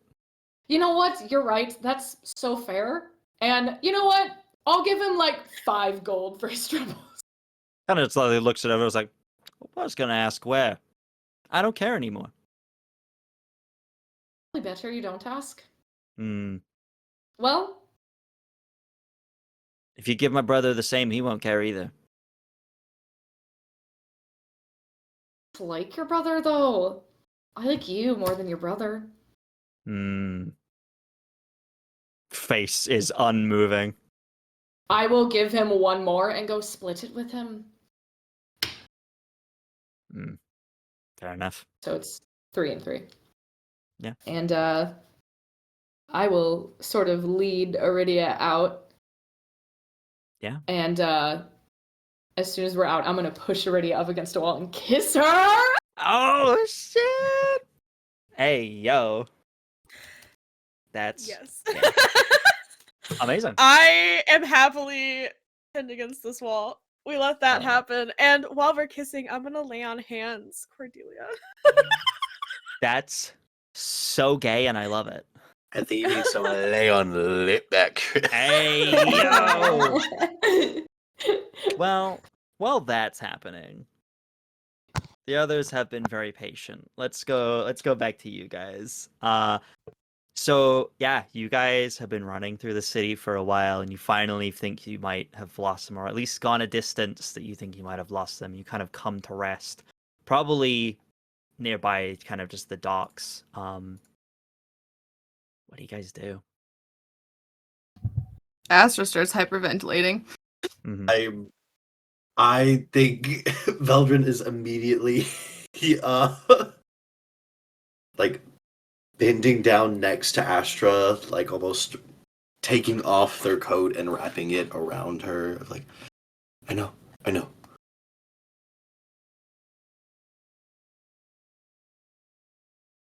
Sorry, I'm trying to take myself seriously.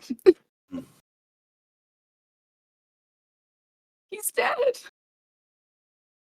No.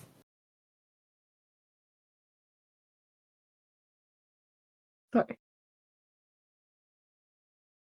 Breathe. In 1, 2, 3, out 2, 3. In 2, 3, out 2, 3. I know. didn't even stop him. We couldn't have. You know how he is. We tried to take him with us.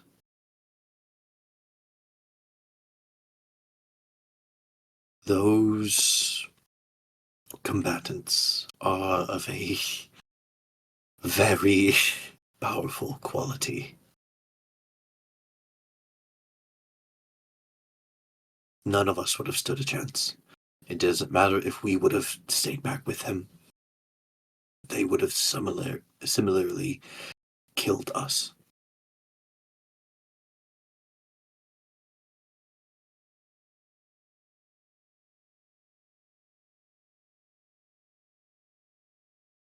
There might be a way to get him back. I don't know.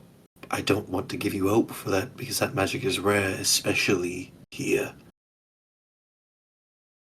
As I'm sure you know. But he had something with him. And I'm sure whatever it was has taken him to somewhere safe. At least what's his soul safe.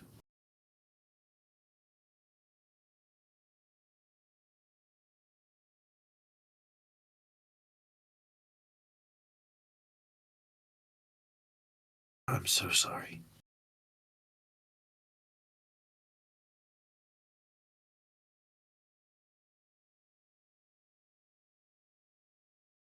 It's not easy losing someone you care about. I know. But there had to be something I could have done.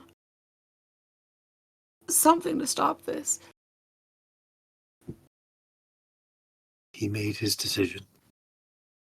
We cannot decide things for other people.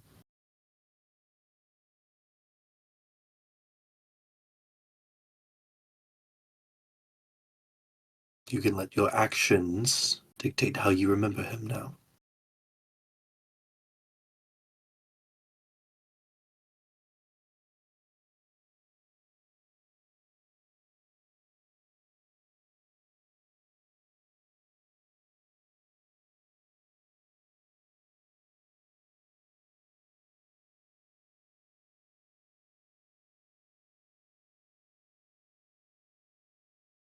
My brain is having a hard time locking in. No, You're that's all okay. good. Hey, it's emotions are difficult. I'm like, there's so much to say. Man, Veldren is so logical. Mm-hmm. Yeah. It's okay, remember you just started playing. Remember me. There we go. I can lock it.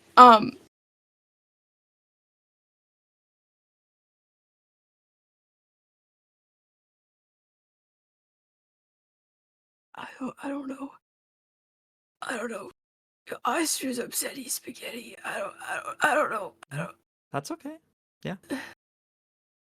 Yeah. Um Sybil, say is it there could also be anything? fitting for Astra to like not know what to say in this moment of Mm-hmm. like it's pretty understandable. Mm-hmm. Sybil, is there anything you're doing in this time as Veldren's kind of comforting Astra? I think Sybil's just struggling to take in the sight of grief that she feels responsible for. Mhm. And so she's going to kind of go around the corner, just out of sight, but she's within earshot if anything happens. Mhm. And she's going to look at her bracelets. Yeah. And she's just going to grab onto one of them and just start pulling on it as hard as she can to try to get it out of her wrist. Mm-hmm. Trying to get the gem out from where it's embedded in her skin. Mm-hmm. Yeah. You pull and pull and pull, but it is stuck fast. That thing is not coming loose. See the gems in it have started to kind of fade away now, but you remember looking down as the Mystic Elite seemed to almost know exactly where you were, like they were looking for you. Those gems were glowing. Almost like they could track you.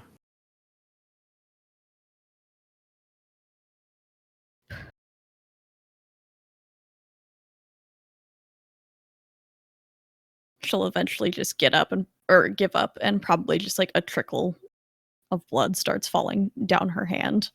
Mm-hmm. Is just gonna like lean back against the wall, and lean her head against it.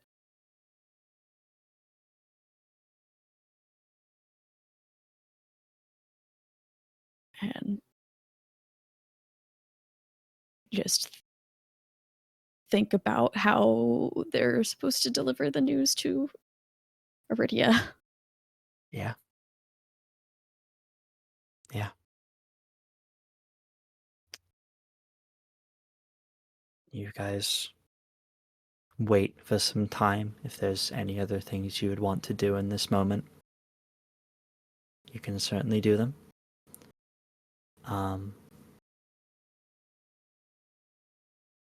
But if not, oh, Jay, did you have something? I think Veldren is just in full caretaker mode of Mm-hmm. of like making sure that Astra is all right, that she's looked after. If there are any tears, kind of like almost like pulling from like a side pouch, just some like tissues, just to Mm-hmm. wipe away the tears, and like from without the coat on.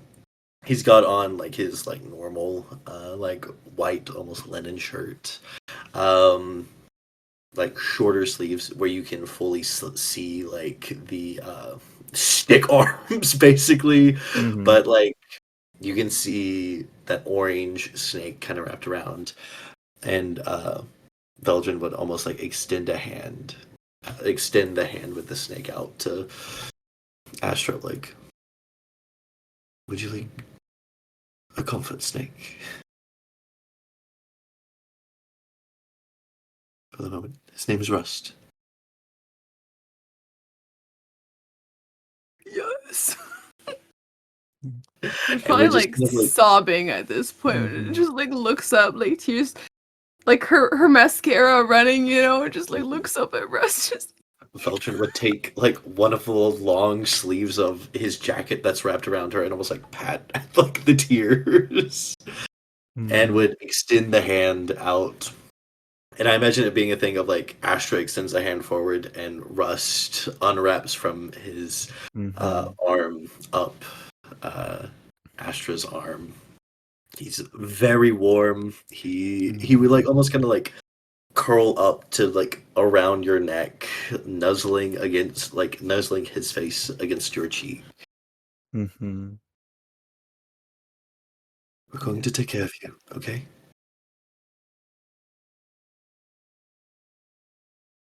I promise.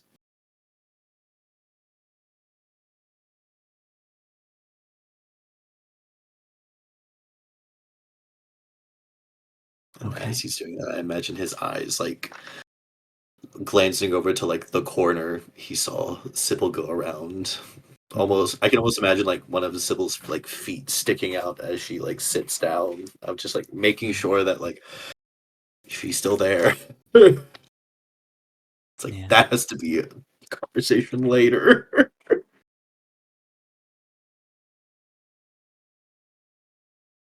Okay. You guys wait for a while. Maybe an hour or so passes in this quiet spot. Cordelia and Aridia, you guys make your way back to the city. There seems to be some sort of commotion. The town square seems to be. You kind of like go back there, like, because that was where you guys were going to meet. But you realize it's when you get there, it's kind of cordoned off. There are, you see there are like kind of city guards being like, no, sorry, the square is closed. There's been an incident. You'll have to go around, I'm afraid. What happened? There was an incident. The details are not particularly public at the moment. Sorry, miss. There's an incident with a fugitive, but it's being handled. We Sort of should glance at Aridia. we should just maybe go back to the inn. Yeah, right. They're probably all there waiting. Yeah, I would think so. I don't know where else they would go. yeah.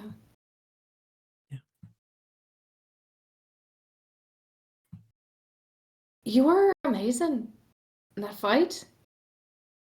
I've never seen anybody fight like that, and I've seen a lot of people fight, and I've fought a lot of people, but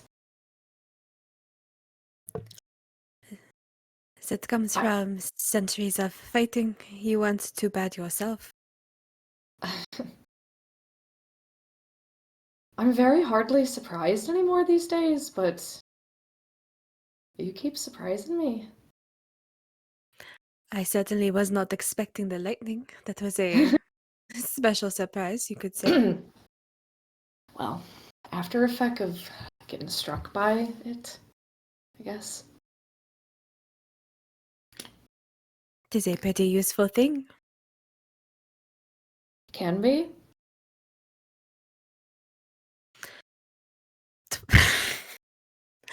It was almost as electrifying as that kiss in the alley afterwards. I'll start walking. Yeah, you don't see it, but Cordelia's a little and then sort of shakes it off and continues on after you. Ooh, she is not left speechless very often. Yeah. Yeah, it takes you guys a little bit of time, but you would be able to navigate your way back towards the inn. I'm assuming after a while, the other three of you Veldren guys will make your way the back. two back of like You guys would you guys would probably, the three of you would probably get back first. You would find your friends, your companions around. Davari is there with Ezra. Still no sign of Cell. Actually, no. Cell would be around by now. Actually, she seems herself. She just seems to have just taken a longer day.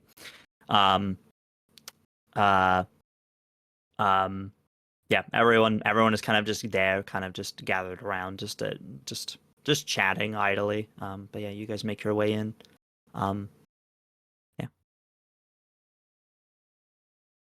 You can choose to either take some space for yourselves or with them. It's up to you. Whatever you think you need right now. I'll just let Astra and Veldren know. Just say, I will speak with Aridia if you need time. Are you sure? We can be there for you if you like. It's all right.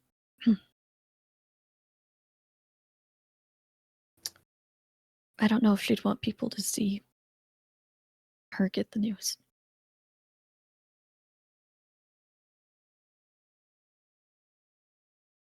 Quite. Quite. Let's take a moment and rest. Both of you sit down. Veldren would probably go over and get them both just like probably some warm drinks to at least hold in their hands.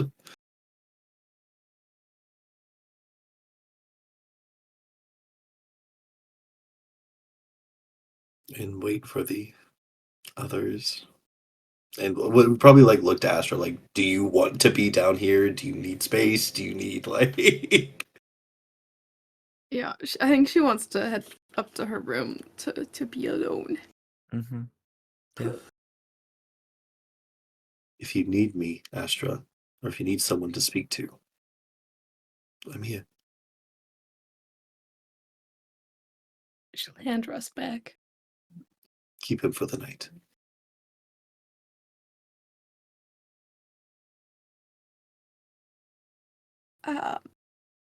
How does Rust feel about other familiars? Rust just like turns their head.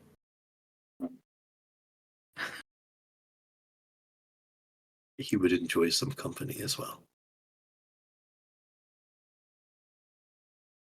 Oi.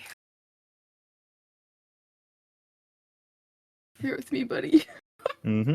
Yeah, he'll just like snuggle up on your shoulder. We'll definitely like he can tell that you're upset, so like he kind of like crawls up like around your neck, and then we'll kind of like slither on your face a little bit, and we'll just kind of like lap at the tears a little bit with his tongue. My boy. But yeah. Hmm. Astra will head up to her room. And she'll summon her familiar. Okay. Yeah. You kind of settle down in your room.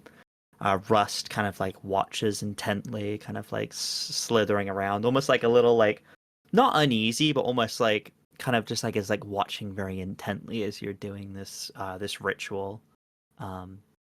Yeah, what does this look like, Astra? What does this ritual look like, and what does your familiar look like too as you summon them? I don't know. I know what my familiar looks like. I don't know how the ritual looks like. You want me to be creative? Up to you. Hey, listen, you could just tell me what the familiar looks like if you want. Atlas is an Arctic fox, but their colors are very much like watercolor, deep blues and purples, and has constellations all over them. Very much giving like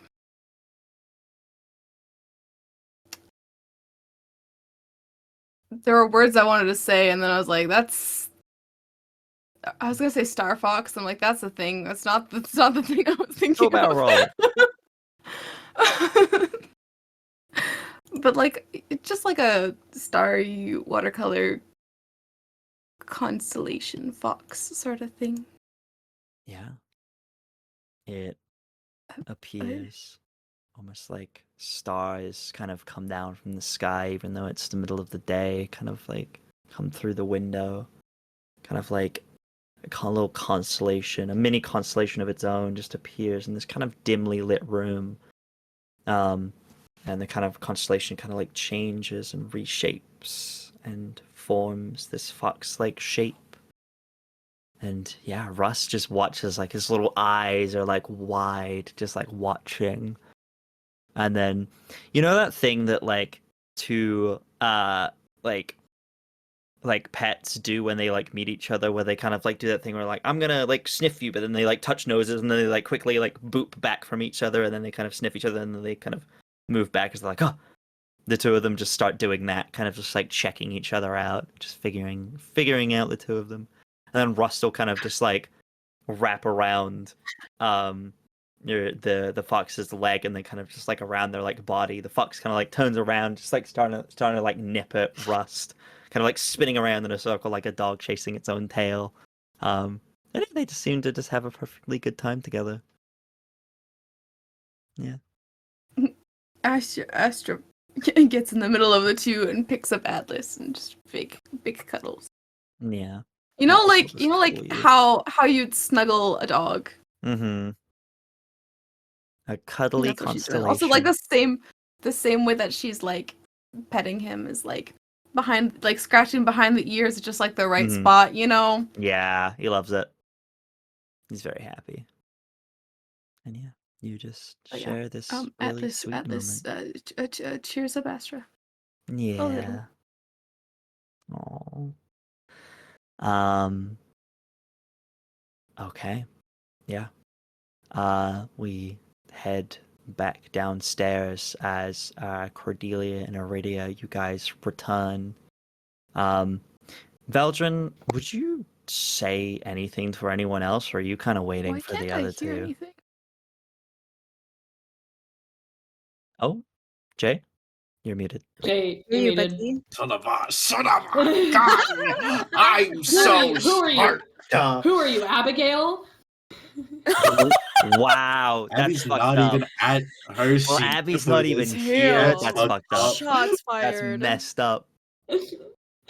I don't think Veldren explicitly says what happens. I think there's definitely a look on Veldren's face that is very different from what we have seen from Veldren before, of not cold, but an almost calculating look, as he is like almost running through the events back through in his head of like, was there anything to have been done, but also like, where did they come from, how did they find us, of Yeah. ends. But I think he wouldn't mention what happened until Aridia knows, because he feels like Aridia should know before the others. I think he would tell the others of like, we have to be careful. Of like, I can't tell you yet. We have to be careful now. Yeah. Especially if someone like Davari or I will say, Ezra, kind of, you're Ezra explaining came up. this to the group. Mhm. And I mean, Davari kind of like listens to what you're saying. Everyone else kind of seems a little unsure, but Davari looks at you, and he's a Mhm. warrior. He can read between the lines. He Mhm. sees. He saw Astra's reaction. He sees the lack of a companion. He Mhm. just like Davari just looks at you and just kind of gives a nod, like he understands what's happened. Just a very kind of solemn but kind of masked face, just kind of gives you a nod. Mhm. And we'll kind Yeah. of wait. Belle would nod back and then go back to like checking the door, like keeps looking at the door, Yeah. planning escape routes in case they come through that door. Yeah. Yeah. Cordelia and Aridia, this would be around the sort of time that you guys return. Oh, and it's like a both doors Yup. open, Mhm. and Cordelia sees Veldren and goes, "I think it's time for a celebration. Wait till you hear about this fight that Aridia and I got into. Oh, it was grand."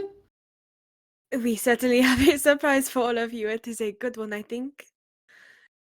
Whoa, who died?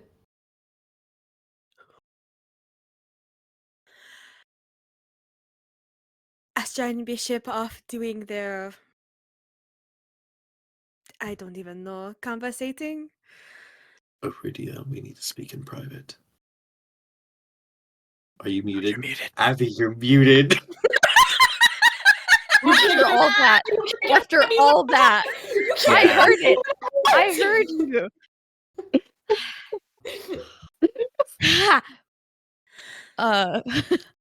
Dang it. Okay, locked back in. I have an associate's degree in theater. Let's do this. No. I think, yeah, once the attention is turned, Sybil will just kind of stand up and just go, Aridia, can I speak to you in private? That is fine, of course. I'll as I walk past Veldren, I'll unclip the little pouch I put my 1,000 gold into, and I'll hand it to Veldren. And then go to follow Sybil. Well, I don't have a room here, and I don't know where yours is, so hoping that I'll be following you. We find a broom closet. No, absolutely not. I will go up to. I have a room, so we'll go there. Once the door is closed, Sybil's standing in the room, just uncomfortably, kind of just fidgeting a little. We were the four of us were in the square, and we got spotted and chased by Spotted people. by who? They were in black armor.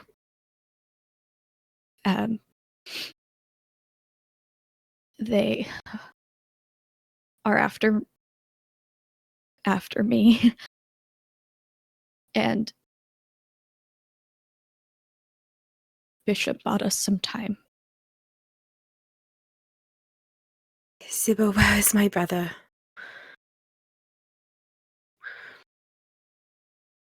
I'm so sorry.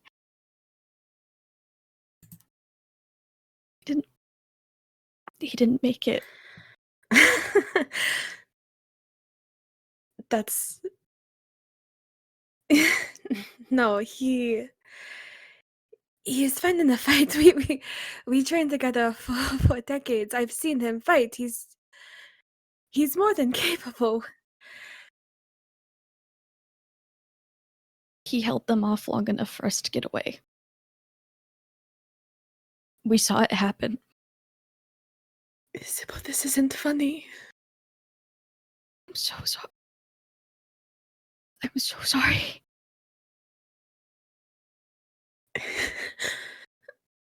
He can't. He can't be gone. He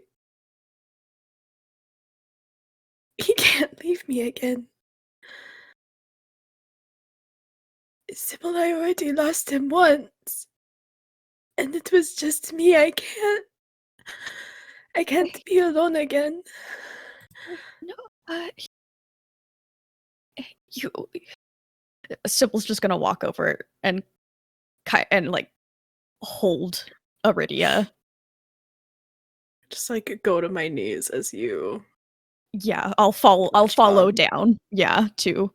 So we're just both on our knees, but I'm just holding you. You are not alone. Okay? I'm so sorry. I just got him back, Sybil. I know. I was so angry at him for leaving me the first time.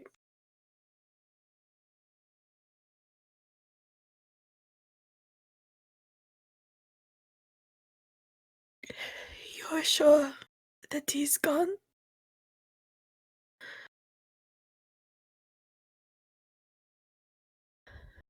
And I think I just start sobbing into your arms. Just hold. Well, Sybil will just hold Aridia, her own tears just silently falling with empathy for what Aridia is going through.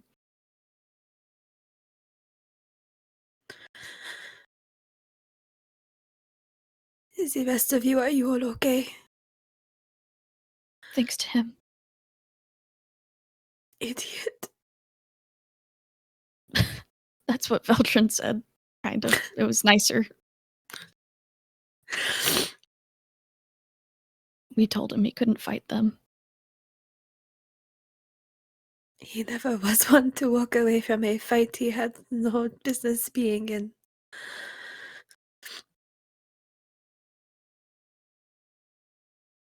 He did save us, though.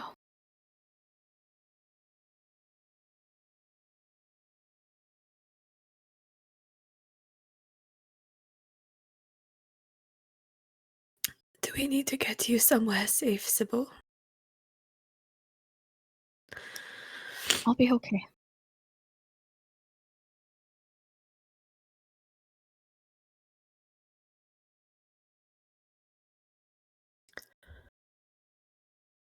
At this rate, we all need to get out of here as soon as we can. But there are things much bigger than us going on here that I think we need to look at first. There certainly are. Cordelia and I have quite a bit to tell you guys too. But maybe not tonight. No.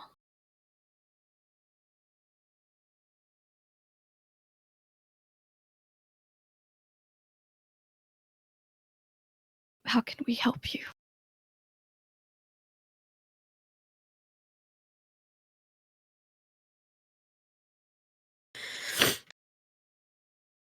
I will be alright, Sybil. I've grieved this loss already once. When I lost everyone else. It is not the first time I have felt this pain. And it probably will not be the last.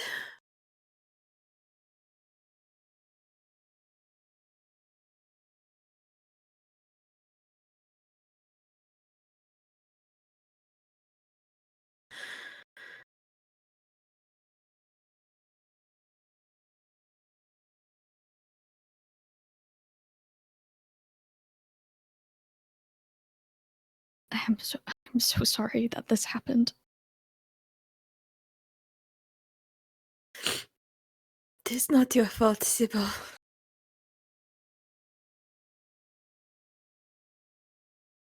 None of it is your fault.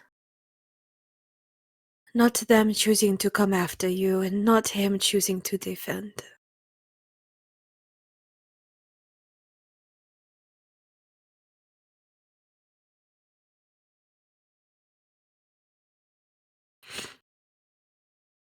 What he did was noble.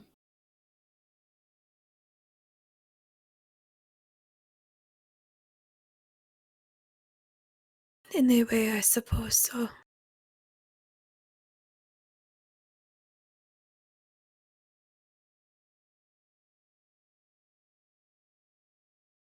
I think Sybil will just stay there with Aridia for as long as she needs.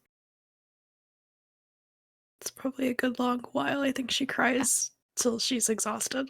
Yeah. I think, Aridia, kind of after a little bit, you do hear quietly in your head, I'm so sorry for your loss. I cannot sense my sister's presence nearby anymore.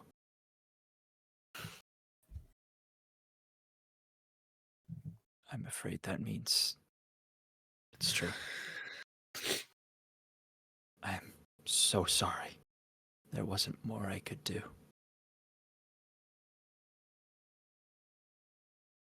I think there's that small bit of anger that's almost always somewhere in Aridia, and I just kind of close off, like shut the voice out. I think Mm-hmm.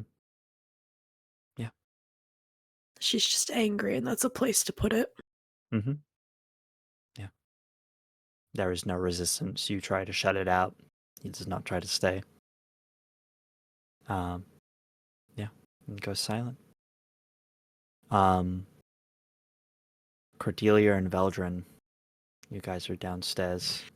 I think, I think Aridia and Sybil leave, and she sits next to you and goes, "What happened?"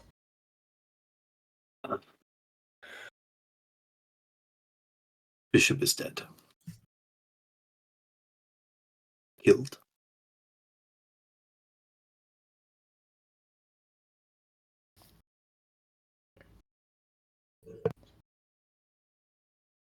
What do you mean?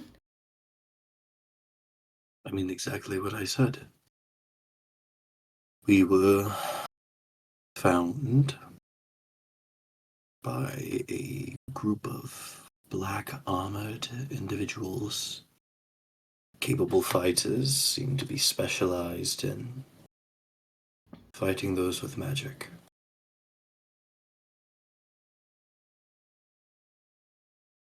They were after one of us.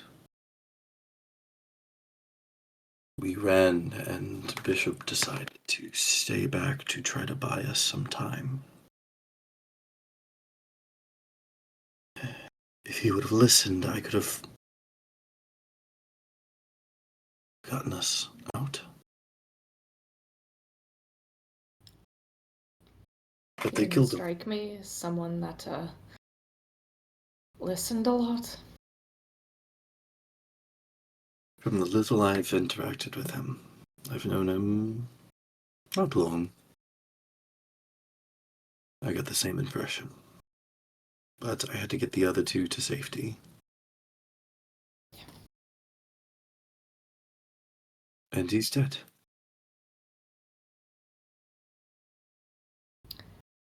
There's a look she gives you that's basically of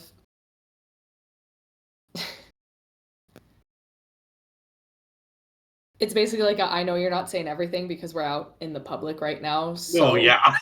yeah. So it's kind of a look of we'll talk more about this later. And then her eyes kind of shift and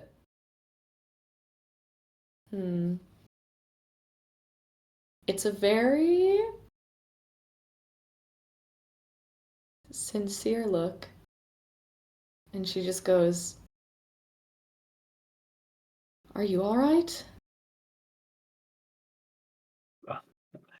I'm alright. It's not the first time I've lost someone.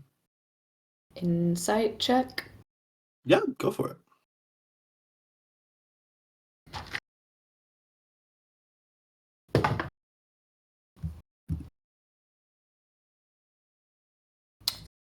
$12.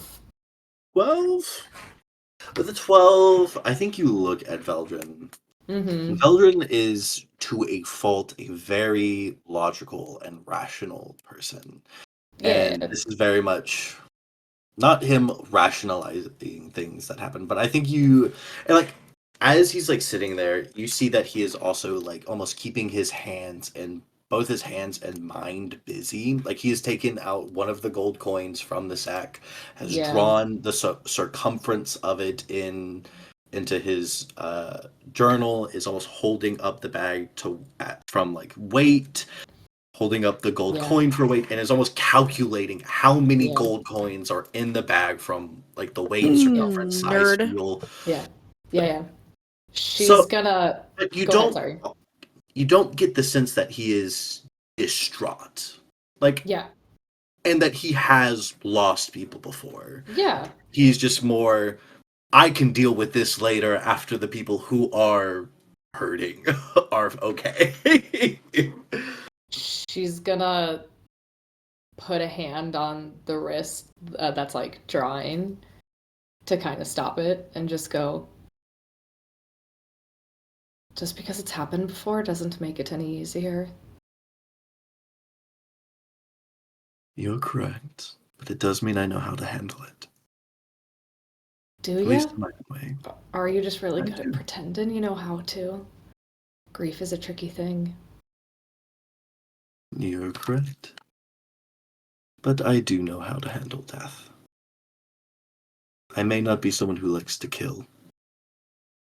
Does not mean I have not seen the results killing before.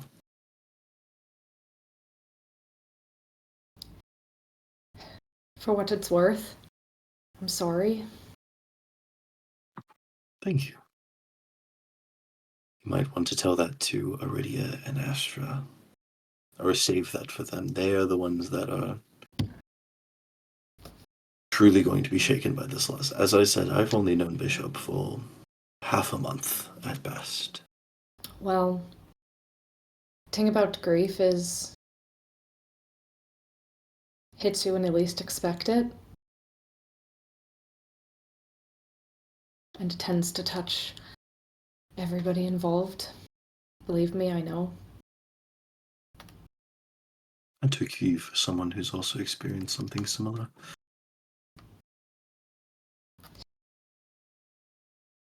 That's a tale for another time. I will be right back. And I'm gonna go upstairs Okay. and I'm gonna knock on Astra's door. Just a very, like, gentle knock. Mm-hmm.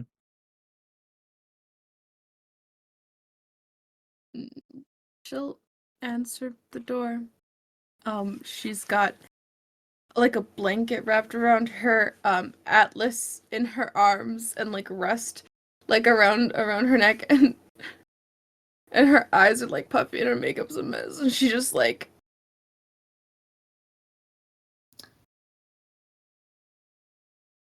I know I'm probably the last person you expected to see. Can I come in? sure.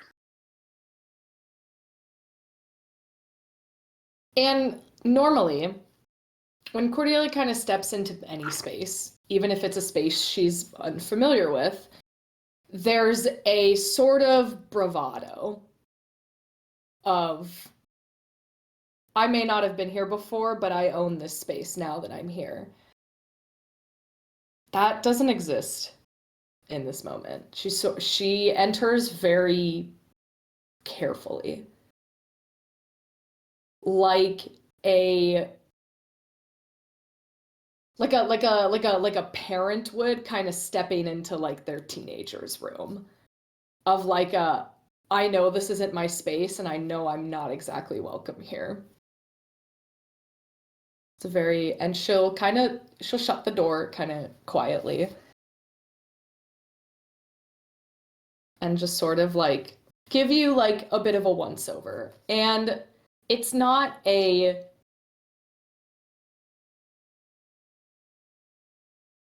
it's one that you've seen her do before. It's assessing, but it's not as like harsh or cocky as it typically is. This is more of a sort of, I don't know what the like a vibe check, sort of, for lack of a word, just kind of like a general assessment of kind of where you're at.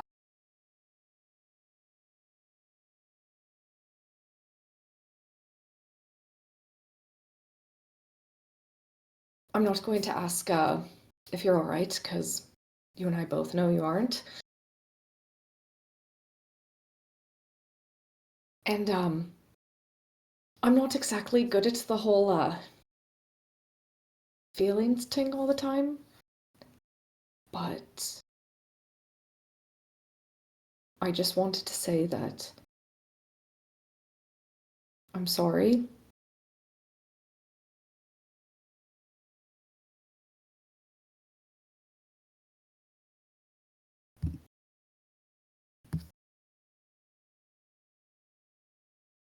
Thank you.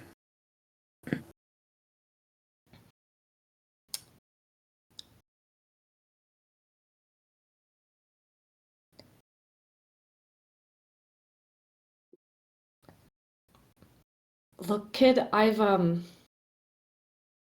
a lot of things. I've had a lot of adventures.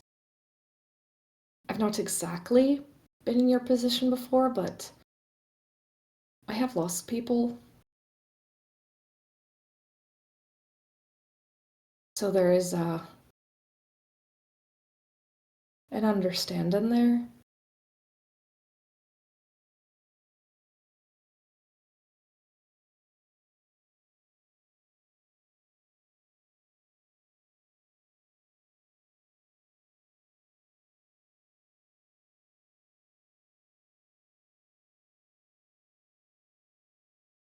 Um, I've never lost somebody before. So I don't even know.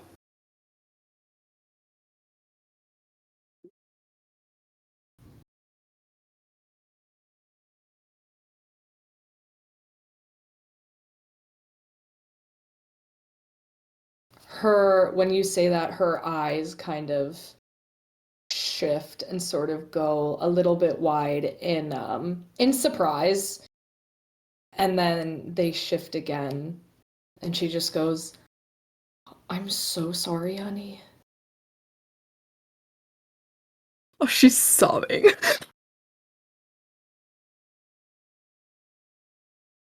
She will very hesitantly.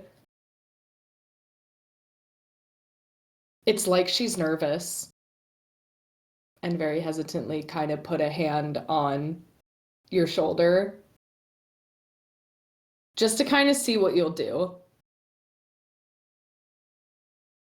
She'll allow it. She's not gonna like flinch away. And then she'll sort of just kind of bring you into her chest and wrap her arms around you and sort of run her fingers kind of through your hair and just go, I know. It's not fair.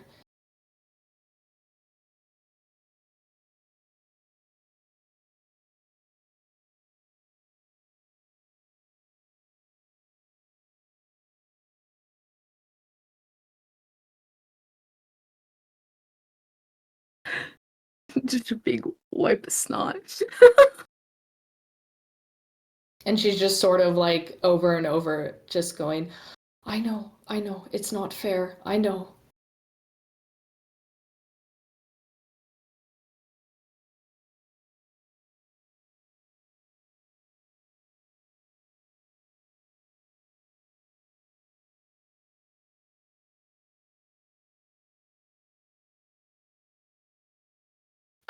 When Astra stops crying after a little bit, she's just gonna say something like,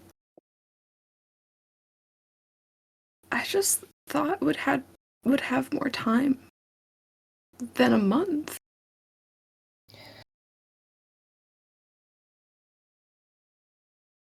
Time is a bastard, really.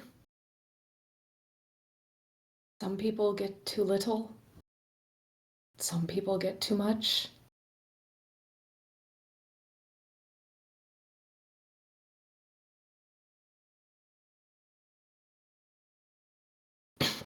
Look, I don't know any of y'all well, but from what I saw, it may have only been a month. But I bet it was one of the best months of Bishop's life. And you all gave him that? That's something Yeah, you greater like- than... You know when you've been like crying for so long and then your like sense of humor is a little skewed? She's like, Second Life. Right, yes. Second Life. But that in and of itself is greater than time could ever give. Because you can spend a lifetime searching for love, belonging, community, friendship, and never find it. He found that with all of you.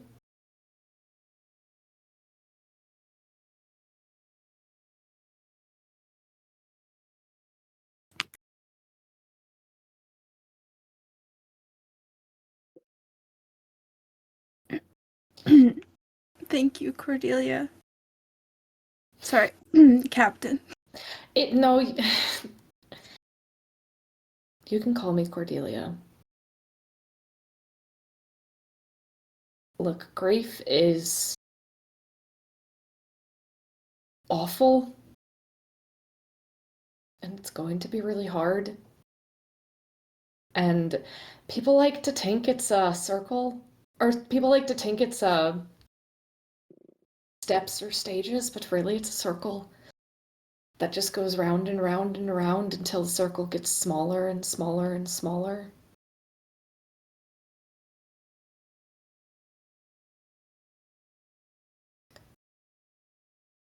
You're going to get angry.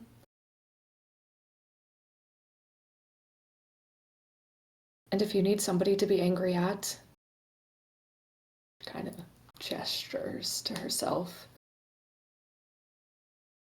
Pretty used to it.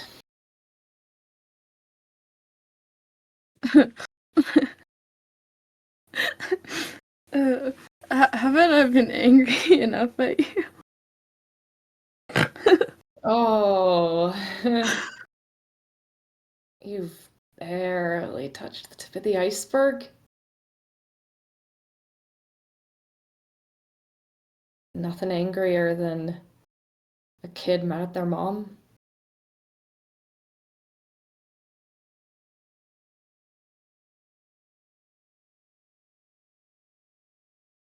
And you strike me as a kid mad at their mom.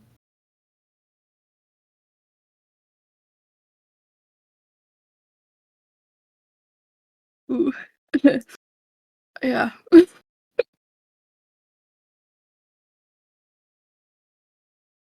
Believe me, I've been at the receiving end of that plenty of times.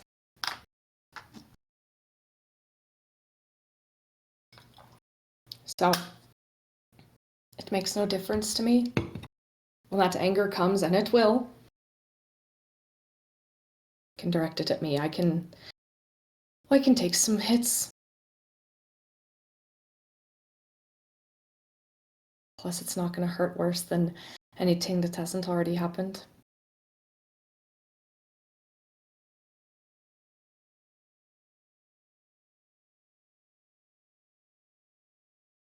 I don't think I said it before, but I'm sorry about your ship.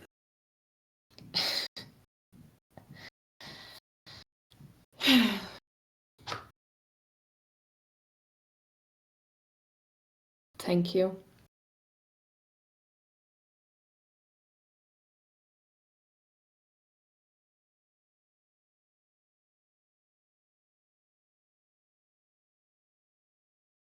Do you want me to stay?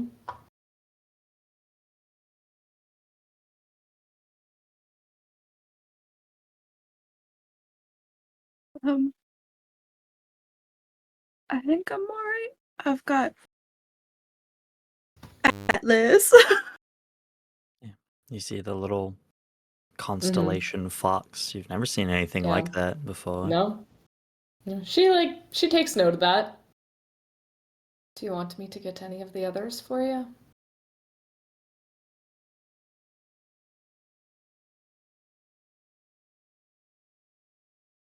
No, I think I'm fine.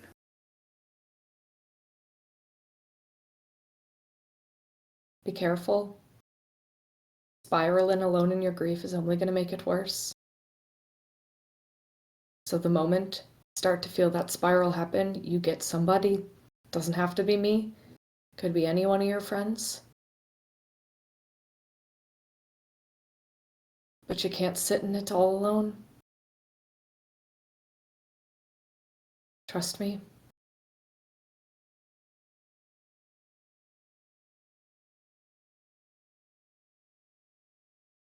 Okay.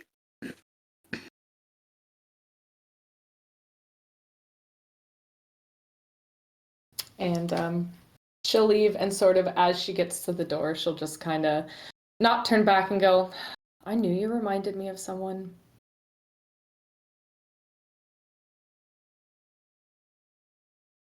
Oh.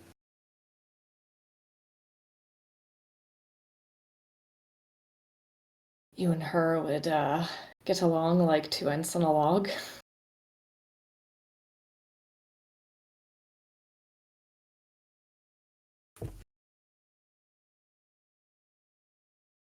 And she'll leave the room.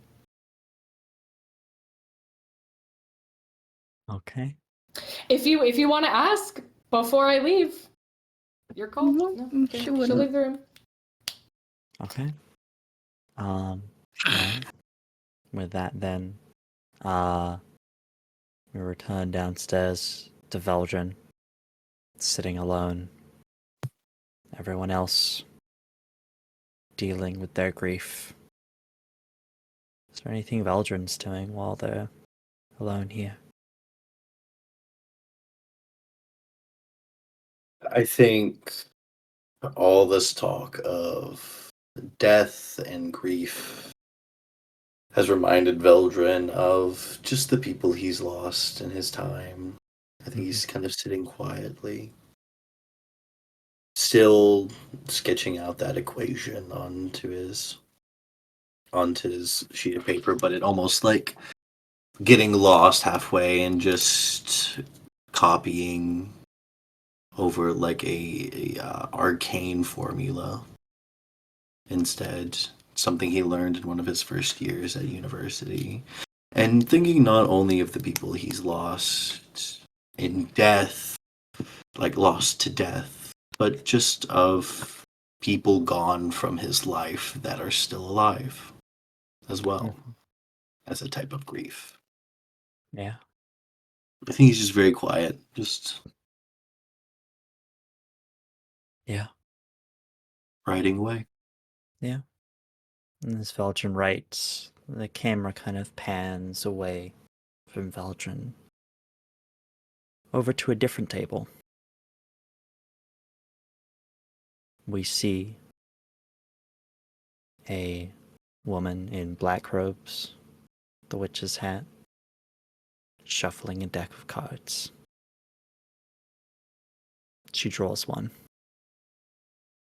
turns it over. The Hanging Man. The same card the bishop chose. Standing for martyrdom, sacrifice, and eventually release.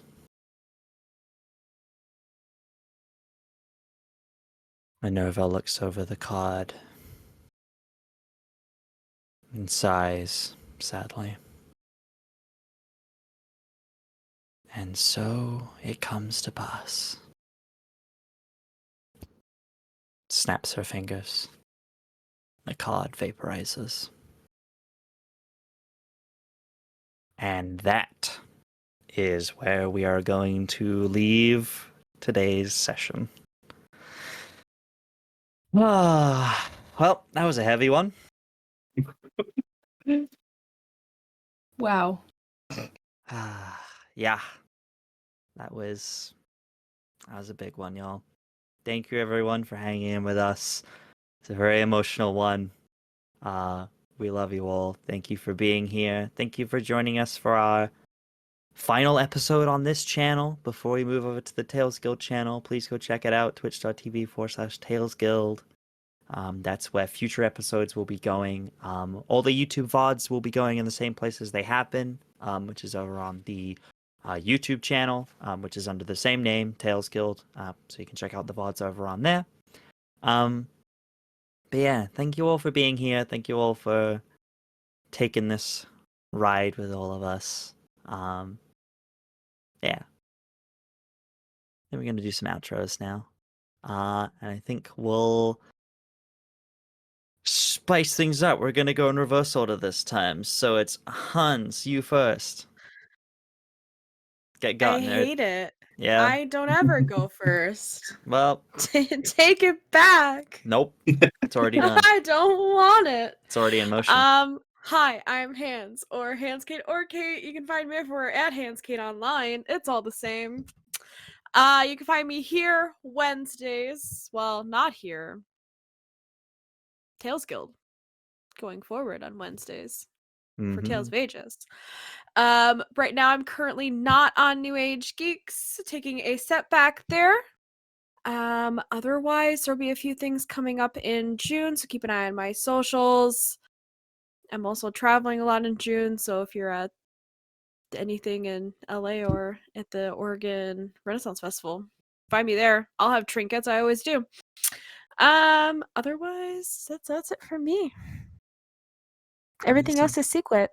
Secrets. Oh my god, secret things. I want to know all your secrets.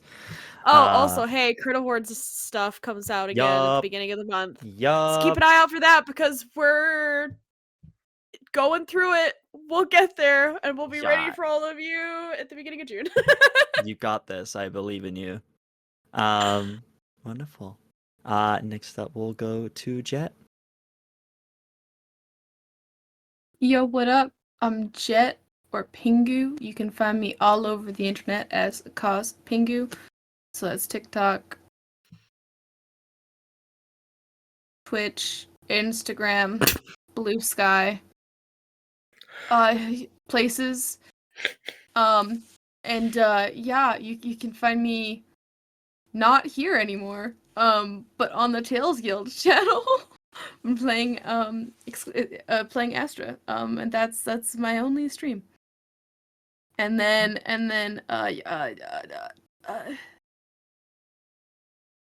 oh, that's it, isn't it?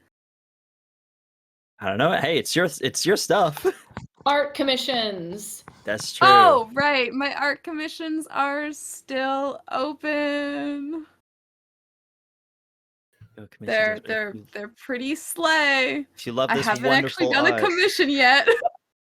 I mean, if you love this wonderful art you're seeing on the screen right now, all of this is done by our wonderful character artist. So go commission them and get cool art. Hell yeah.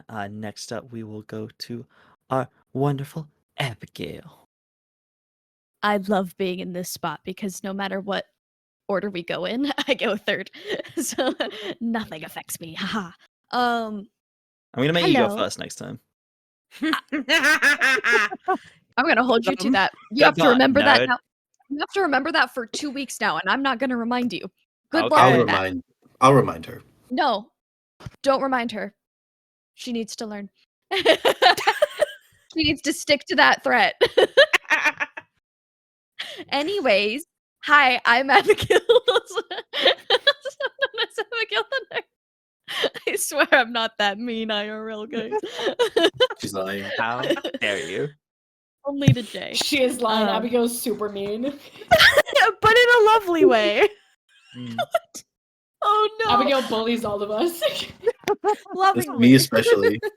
I don't think bully Jay. Anyways, Abigail hi. the nerd, more like Abigail the bully. No, please. Oh no. I was part of an anti-bullying group at school, which got me Abigail so the bullied. jock. Anyways, Damn. Random Hi. Abigail lore. my name's Abigail the Nerd. On all the things, there's Abigail with 2 B's. And you can find me over here every other Wednesday. And what are you doing? Every other Wednesday playing Lunara. We're taking a break next week. We'll be back. I will not be in the next session, but come capture the other lovelies when they return, and then I will be in the session when we get to a time skip spot. And then you can find me over on the Tales Guild with all these lovely people for Tales of Agius and maybe a couple of upcoming things. We'll find out. We'll find out. We will see. I'm very excited. Lots of stuff. Very secret. And also, I do get to tell you guys something that has been a secret for months. I am part of Somebody's Heroes now, the podcast. And so I am season 1, Fall of Taliva. I am with the Fate Makers group, which is so silly and so chaotic. But my character Aina Neandor has been introduced in a vignette with Critical Bard, and oh my gosh, that vignette! I know I said silly funny time, not the vignette. It's so sad and it's so good. Please just go watch CB do some incredible RP. Oh my gosh, it's so good. And then the first episode of my introduction to the Fate Makers, which, fun fact, was the first thing I ever recorded, called The Princess and the Biker. That episode is out now, where my dear Ina time jumps from year 0 to the year 2025 and finds out about technology and meets a biker. It's very fun. Please go listen to it. It's such a funny show. And I think that's all I'm allowed to talk about, because there are secrets. There are so many secrets. If anyone's going to the Dimension 20 show, come say hi to me in the Hollywood Bowl. Amazing. All right. Next up, we have Jay. Yowda, yowda, yowda. What? I didn't like that. I didn't like that. What was that? No. I actually hated that. We need to kick Anagram. Jay out of this table. What? It's the Do we have anagram mod of privileges in the howdy. Discord to kick them? Oh It's my an, god. it's an no. I have anagram the of privileges. howdy. It's an anagram of howdy, Yo, I and got I'm going to that. make you all I know. hate. I'm going to make you all hate the phrase howdy, howdy, howdy by the time I'm done with it. I still like howdy, howdy, This howdy. I is don't only that the word. beginning. I've committed to a bit now, so therefore it's going to get crazy. Jay the mean girl. Facts. Like totally. So you can totally find me at you can find me at all of my socials at Sequel SEQUO. I will be on the Tales of Agius Twitch channel every other Wednesday playing everyone's Tales Guild. favorite Tales Guild channel. Guys, Sorry, I'm I keep so doing it too. smart. Guys, I'm so smart. I'm so big brain. You're so pretty. Thank you. You can find me on the Tales Guild Twitch channel every other Wednesday playing everybody's favorite emotionally charged Veldren Filafar. And then you can find me on the Dyson Autism channel every other Wednesday. On all the opposite Wednesdays playing everyone's Harlan McCown, Eloquence Bard at your service. A little bit of southern country twang going on there, southern hospitality. I'm refusing to look at Twitch chat right now. I hate all of you. I don't think you can find me anywhere else. No, you can find me. You can find me on Mondays. Is it Mondays or Sundays? B. What? Is it Mondays? Mondays. You can find me on Mondays Mondays. on the Stars in the Night. Our masks campaign. And then tomorrow, I'm not in. But you can find a wonderful, wonderful little one-shot that we are going to be putting on with a bunch of different new faces. I don't think anyone here is in it. Correct me if I'm wrong. None of us here are in it, but you come watch Maximum Breakout tomorrow at the same time that we usually start. A Daggerheart one-shot. That I am super excited to be able to see. You might see my name pop up in the little Twitch chat. Who knows? I may or may not be watching if I have time. Please go watch that. And then who else knows what else I'm going to be doing? I just graduated, so I'll have a lot more time on my hands. So maybe you see something. Maybe you'll see something interesting pop up sometime soon from me. Abby, I don't know what you're talking about. Oh my god, Abby. I know everything you do. I'm in your walls. What? You Jay, does don't this mean know we one can of play the things- Baldur's you Gate don't know- again? We can play Baldur's Gate again. Yeah.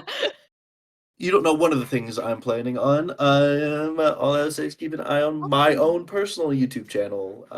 There's something coming there soon. But yeah. Yeah. Yeah, and then last but certainly not least, it's Morgan. Hello, it's me, Attack on Morgan, otherwise known as Morgan. You can find me on Instagram, Twitter, Blue Sky, Threads, all at Attack on Morgan. You can obviously catch me guesting in Tales of Agius for as long as they will have me. And on alternate Wednesdays, you can find me in New Raleigh playing our favorite resident, Sad Girl Zelvi. I am the reason we will not be playing next week, because I will be at dress rehearsal for the show I'm in. If you live in the greater Los Angeles area, I'm a part of a show in the Hollywood Fringe Festival. The show is called The Brixton Banshees. It is written by our wonderful The Goose Girl, aka Madeline. And if you watch Stars in the Night, Tea Time with Maria is directing it. It's a wonderful show about 4 teenage girls set in 2011 that are a part of a Harry Potter themed wizard rock band, but it's not a play about Harry Potter. Fuck J.K. Rowling, fuck TERFs, trans rights. It's a show about fandom and fandom culture and how it brings people together and how hard it is to be a teenage girl and how they're your best friends and your worst enemies. And it's really, really good. We're working really, really hard on it. Our preview is June 5th and our performances are June 10th. 21st, 23rd, and 26th. No, 21st, 26th, and 29th. If you can follow on Instagram at the Brixton Banshees, all the info will be there. I've been posting regular about tickets. We may have a fundraising link up soon. So if you're like, oh, gee, Morgan, I don't live near you, I can't come see the show. We may have a fundraising link up soon, so you can always donate. Obviously, it costs money to put on shows, unfortunately. And we have some really cool like perks and fundraising goals and things like that. It'd be really fun, but please come out and see it. And if you can't come see it, share it. Tell your friends, tell your family, tell your enemies, tell your lovers, tell your situationships, tell your exes, tell everybody to come and see this show. It's really, really great. We're working so hard on it. And it's really cool to get to be a part of original theater. In general, I would like to shout out the Hollywood Fringe Festival. It's a very cool thing. It's a completely all new original theater festival that occurs in LA every year. I have so many friends in so many different shows that I'm very excited to see. And if you're like, gee, Morgan, I don't live in LA, support your local theater. Support your local community theater. It's so important. Theater is an art form that does not work without a live audience, and it is unlike any other art form there is. So support your local theater. And I can't say anything else because anything else I can announce is secret for now. So just keep an eye out on socials and stuff. And make sure you follow all these wonderful, lovely people because they're great. That's me. Amazing. That's all of our wonderful plays. And I suppose it's my turn now. Hello, everybody. I'm B. So that's B does D&D. You can find me at that username on TikTok, Instagram, YouTube, Blue Sky, all of those places. B plays games on Twitch. Potentially doing some gaming streams soon. That'd be fun. Maybe. We shall see. But yeah. Please check out the one shot tomorrow, of course. It's being put on by some wonderful people from our behind the scenes. Usually the people working in the shadows. I know, we're putting them in the light. And they're gonna do really great in Maximum Breakout tomorrow. Dagger Hot one shot. It's gonna be really, really fun. Go check it out. I am not in that, but we have a lot of very wonderful people in that. So please go support it. Please go follow the Tales Guild channel. Please go follow the Tales Guild channel. I don't want people to think this campaign is going away. It's not. So if you come back here in 2 weeks and go, where's Tales of Agius? Is it stop? No, it's over on the Tales Guild channel. We will hopefully try to, if we can, hopefully get the channel over here. Maybe we can get it to like host us or something. I forget what it's called. They do that on Twitch anymore? I remember you used to be able to do that. You used to, yeah, something like that. Is it called hosting? It's called hosting, I think. Whatever it is. Yes, we'll figure it out. I don't know. Twitch is hard. They change things and I don't like it. It's fine. But yeah, you can also find me here still on this same bat channel, same bat place every other Wednesday in New Rollis, playing Myla, aka Ajax. I will be back in the next session, which is not next week, but it will be after that, because we are taking a little break next week because people are busy. This one up here, this one is busy. I'm pointing at you, Morgan. I'm pointing at you. I have soul. There's 4 people in You're the show. I busy can't and you're miss so it. cool. You're so busy and you're Thanks. so cool. It's fine. Thanks. But yeah. So come check out new rollers. Also, of course, this coming Monday, we'll finally have the return of Stars in the Night. Which, hey, look at it. There you go. There's the promo for it right there. Isn't that perfect timing? But yeah, go check out Stars in the Night. Same time, but on Mondays. With our wonderful cast for our Magical Girl campaign in the Masks ttrpg system. Yeah. Also, please go and check out Era 313 on all podcasting platforms for our sci-fi podcast series. All 8 episodes of season 1 are out, so you can go check all of those episodes out now for absolutely free.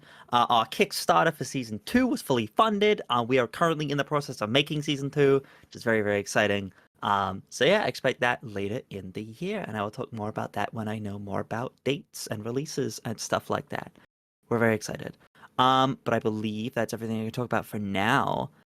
Depending on dates for stuff, because we're still figuring it out, because we had to change stuff, because there was something that was going to be happening in the beginning of June, but it's now changed. So soon, be announcing a really cool new thing that might be connected to Tales of Agius. That's not Tales of Agius. Maybe you'll see some familiar faces. Maybe you'll see some new ones. A new thing coming soon. Maybe. Potentially.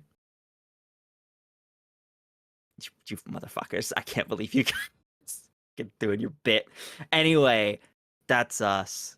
Thank you, everyone, for being here. We love you all very much. This was a very heavy session, so please take the time to do some self-care. Look after yourselves. We love you all very, very much.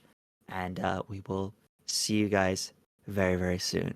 Say Raid. goodbye, everyone. What? Raid! Raid. Goodbye, Yes, we are everyone. going to raid. We are going to Blackwater raid. D&D. Oh, That's what I was going to Blackwater do. that. D&D, because we love Yeah. them. We love them. Rush! I was Cody going is to do that. I was Cody. just making sure we were doing our goodbyes first. Ha ha ha ha. Look, now No. the raid is happening. Bye-bye. All Let's right. just see you later. Goodbye, everyone. goodbye, Bye, everyone. everyone.